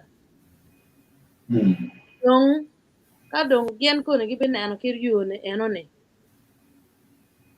yo ango makubiri wan ma bineno ni lutino ma megwa makumbiri gitye o kabir mapat ana loko gi chwe chuny lutino wa gitye Kampala ma pege miro loko leba chuli atin duor wa ngene ni gi ngene ena chuli do ti kwera identity ne Kenya lu nyoro ti gi bal yan pege puonyo lutino diga ma jalo ngwati ana mien na chet kama ki nywalo ye mamana no atin no penge yo yen in la nyoro pe nyoro kama yo ti en bi wati ala tin en pe mier gi mone la tin en pe mier gi mone ma putie ot en ni we yar ki chaka twenya na ma putie iti ga don ke yat en ka chielo do tibo dong ma dong bere pe twenya pe ngo ke ti ga miyo kare en ni ayo mo kan ma ti ga rujo lo te ta be ni wa ko lon te yan tie ni ning ko man wan lo nyoro wan mier wa twe tole pie wa yalo twe la ngwa wa ti lo te wa war mo betie ka ini cha puonyo la tien futil la tien be winyi ya an mega na ayam kanya tu ilo mer le me mala wati ko ene ni no anywa kila tien tiere kumbiri ti mabe ene ka wati a yan la tien dong mer pe ge guri la tien tege tu na cha nyima wala wado to ko ti dong ana tege penni yo ango ma ruore chuli romo dwoko kwere o me wang o ya chuli kumbiri pinyon ti mabe te me winya lo te kwarwa ma yang lo tiro punyo ki lo tien ko ti ga ruenyo yo ango ma ga romo dwoko te kwan ka man bi time kan ke cha ma titiri ento no ke ti ga kelo widane nyang lu nyoro bero mier ko kon ka penye ne chier bar in na dir Rwot eno bena lego lo nyoro ni yak ki gang ke kar kere wo ke wa lok ma ko ne Rwodi be kare kere nyo elsis be kare kere nyo dokka man be kare kere no latino a ke ote matigi war ya ta mo ne pen ma ana mo twala bar la dir Rwot ena tike man apo ete ton Bere tal Rwot ino mio bodi ati chawa ti mau chiaro gere bet o boro gi kore gam ene kan la men wa penye ni wer no wane mapia da recompense pa la megni kamera top ko ikum lok ma dakta achae ukatikere la bol ma eno mi man la bol ma be ma per timme me routine ne ka ki katiki yokol ki gen kamogo magen pio mior o ie obekero mere le maduong il kosman ento ena pura neno gin ma tima maromo time chot kombe kelo tin bene peda committee gi ri but twale but be konya da gi bedi kinwa ento ki bed mano ki ngene ki tite chien makala tenda ko bala ye ki ti do na chien ki but be eno ngene kunyi lo karabe amera po dapta me kelo tammi enne tamme ma tiu ramoti ki go mere burre mano no kaki ku piem the infrastructure the probation officers went here ki jome law enforcement metie community police magi ngelo tiemme gi ngeo gi wan ki wan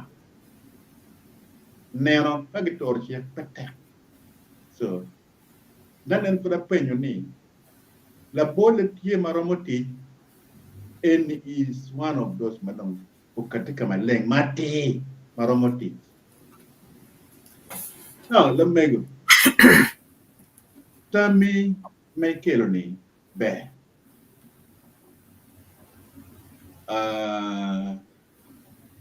tije mogo madam duoko na beberu te iwaja ti ni fonyo miero ki on man wa duoko chen bot le nyede kit fonyo mayam iwang oni dong po be duoko chen wang o dong peke wang o dong ti eni oti eno ene wang o ento dino kena mapot pia lauke ene ni latin mo ikin gang koti mobile ikimo wae mani eni lo padano wang mai duoli eno ni iton te yen ngeyo ni eni man latin ma angi kwene te nyo latin ni eni yamono lo kometi kuma eni te chi wang o pero be duoke en on la cho ki daho ene do be daho wang o eno ma gena yo miro o fuon do tiem no ki fuon jedada ma miro bene pe fuon don be lo teno gin no nyudo ye gi nyud la nen mabe in la cho bene ka dei o ya big ma di wo ka dei bin do do gole ma do dam ni na ko tillo e billoy so one cho e bene ko mi yor walla o wa ni o chiamo ore ve pollo kilo tiem la ko wa ko ese ho o mi yor chak timme pi ko ma nyim ve joni jani pero ngir wen nyoko ma twal ko en mati town ene kumbedi magilno gina ngori ene tie problem ma tema o chochon immediate ma and I'll go along with Dr. Chayo Kelo kakiramo lor na mabe sharing it ke gamente dero ki gamente mabit duo ye resources for gamente through the provision services chi NBTU mukkaina kita la megwaja ni dom po betwere lo kweng no be birubot I ot ma la cho po cho cha bichiena ber me duo mano umar con la biel kwer ma bene ping o me tiro nena cho mano rutino nena endi bene po betio so wala kon kit ko wa man eni dok putu en bot wan bodi man na ne gina ko mano timme ma o we chimu wan I meeting pakaka eni twere wana ramu duo meeting gero be kul wa miyo ti ilo diro ka menen ni gina ko man po tim me dir me am chon ke ma ko men nam pe ma lan ki men pe me lanye ko no witi ke men nam en ko nyen no cha de no diri no dan ti ye ka gore ka ma ko ti no pega du ko cha bi chen en i gwa ko gang ni man pe na ti but wan mo be di kim dan ko men ne ki jok ko ki jok do ki jok ta chen magero be rong be ti ye ti ka te me ka be mo kan so ta me kelo ni kelo ma quindi waja ti ni lok telo ti ni te ki we ata o lo to ta mo ka ti we o ke la ko due con ni duom mo kara kare yom chin mo ye pa ti ta mo kel anyway ana beda a porta man bon per la megamente ma te der a po taman ki Rwot Madrid ki Rwodi mo kana we Jimmy ku cha won kita yam ora chuli gi loya kele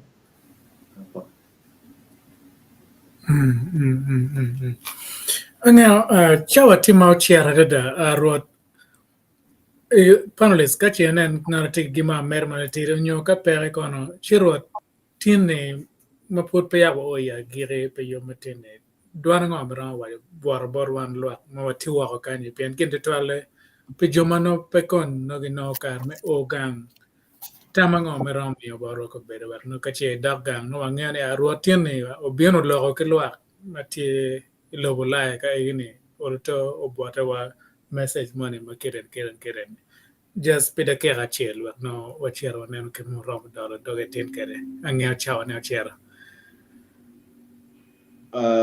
apoya Jimmy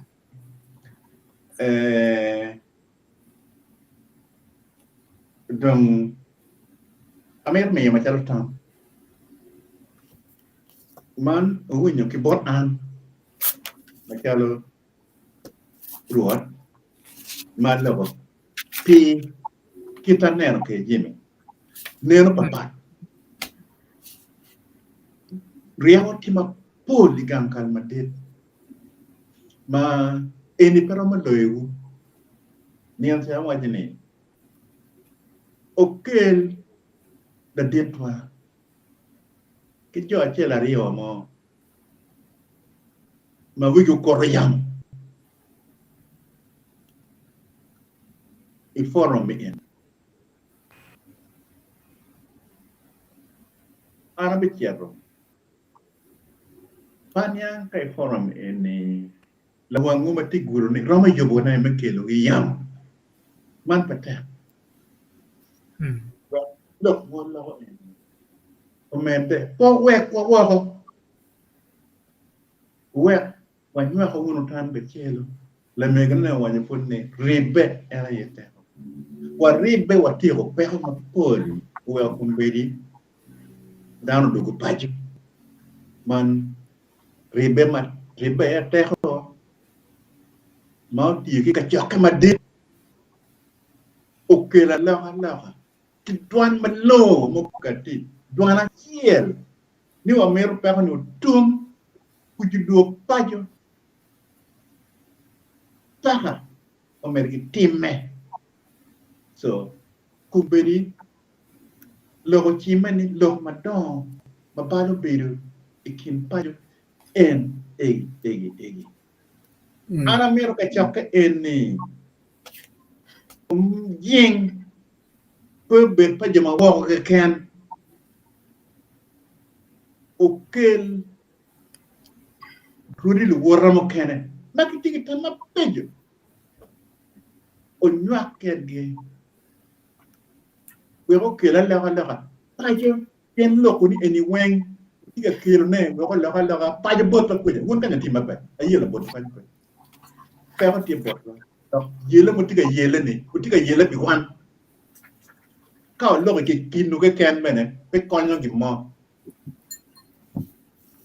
o ke lo kyo ku gina ana waje mer en eno gina pira tek ku be era nwa ko tam kana ngui wiwe tam no wa ke lo ka chelo wa lo ro ma be do mo cha ko nen kin me ke me eni do pata gina mer ke ko man anti ge fo ma dit ginu ti ma be me ribo lo me ribo duan un jo ma wa ngui yabe una ye yam konye be waje ke ni en jo mo na era ngam ene won ene won no tigi ta ma be en pe mi ro wan jo mo ti pa ko ja yara ne be lo da apo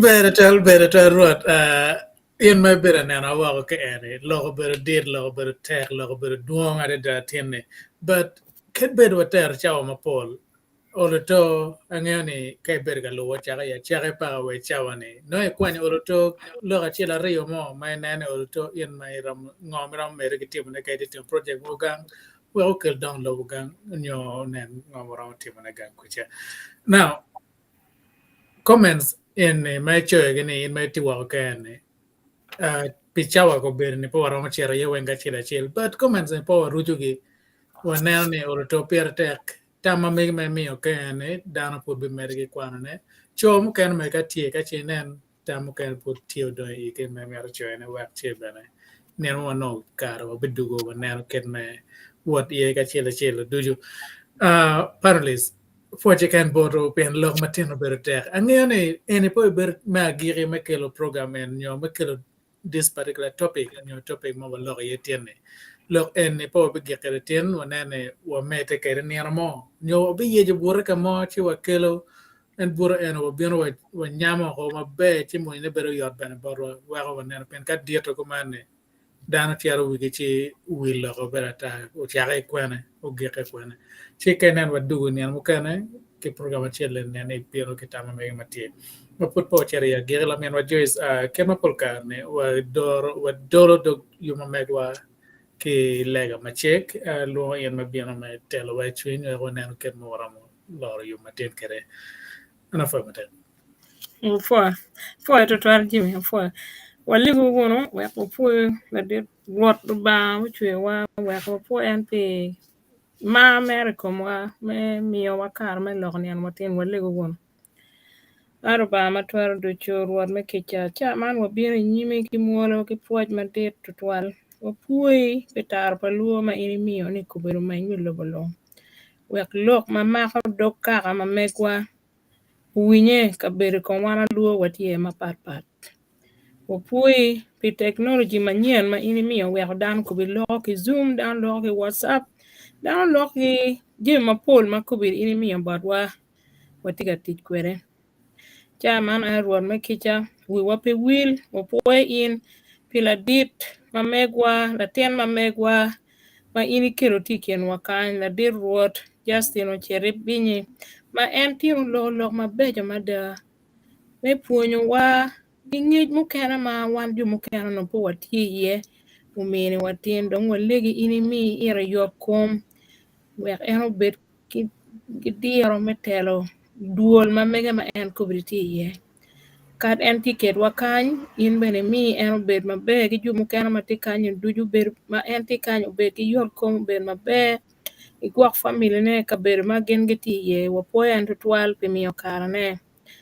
cha man bene Rwot wa pui pi Rwodi magiti Lobo Acholi on duju weng on your northern region ni weng waligi ni mi ko note kenye we gum mi kero mi gwao kaka pacholi i yo ma yam lu nyore gi gotimo mi riao eno betie ku lok ki doga chien ki chunya chien we awaka ki deo pacholi omere anyim pui pi Rwodi mo kena mo pui pi la dit wi Rwodi la diro nen ma enti pajo mi era wisdom bene metelo Rwodi mo kena ni dujo weng mi era yorkom Chama ben wa kero men wa Dr. Alfred Dikon Banya ma MTA ga rem kom. Wali ni ini good and kichi mi la chujwa ano chang. Dogon duk ben ken wa kan wa mere. Kimi yo tam be ju kero jui en tika temne kero. Wali ni en wa ano chang ma be. Wali be panelists weng Martin who participating ka kai ni. Wali be viewers weng jumu bir ka nan wa jang lu ma pat o du weng. Mini gi kero meno kit chante mo wek chabien ma bino bedo ko bet kwet wa wek wanyak tam ka chiel wanen kit me don achuli mi chera nyim opui pi Dr.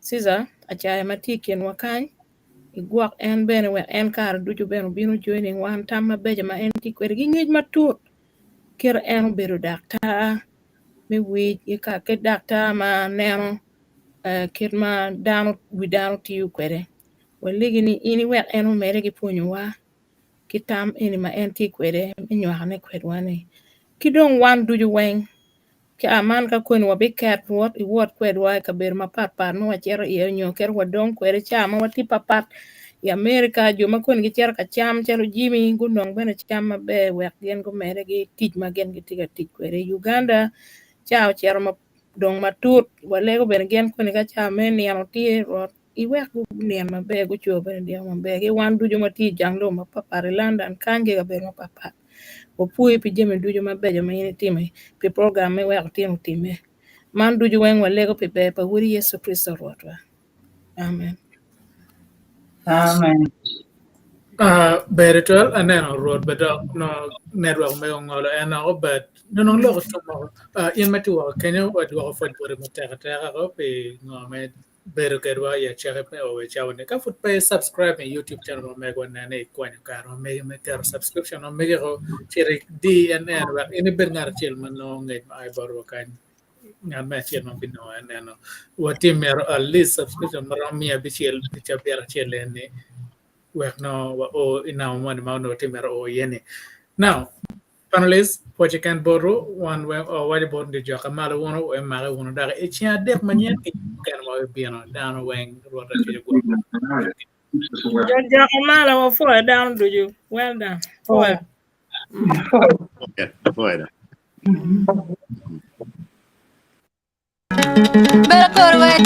Kamere baro bella jo, kamere kyo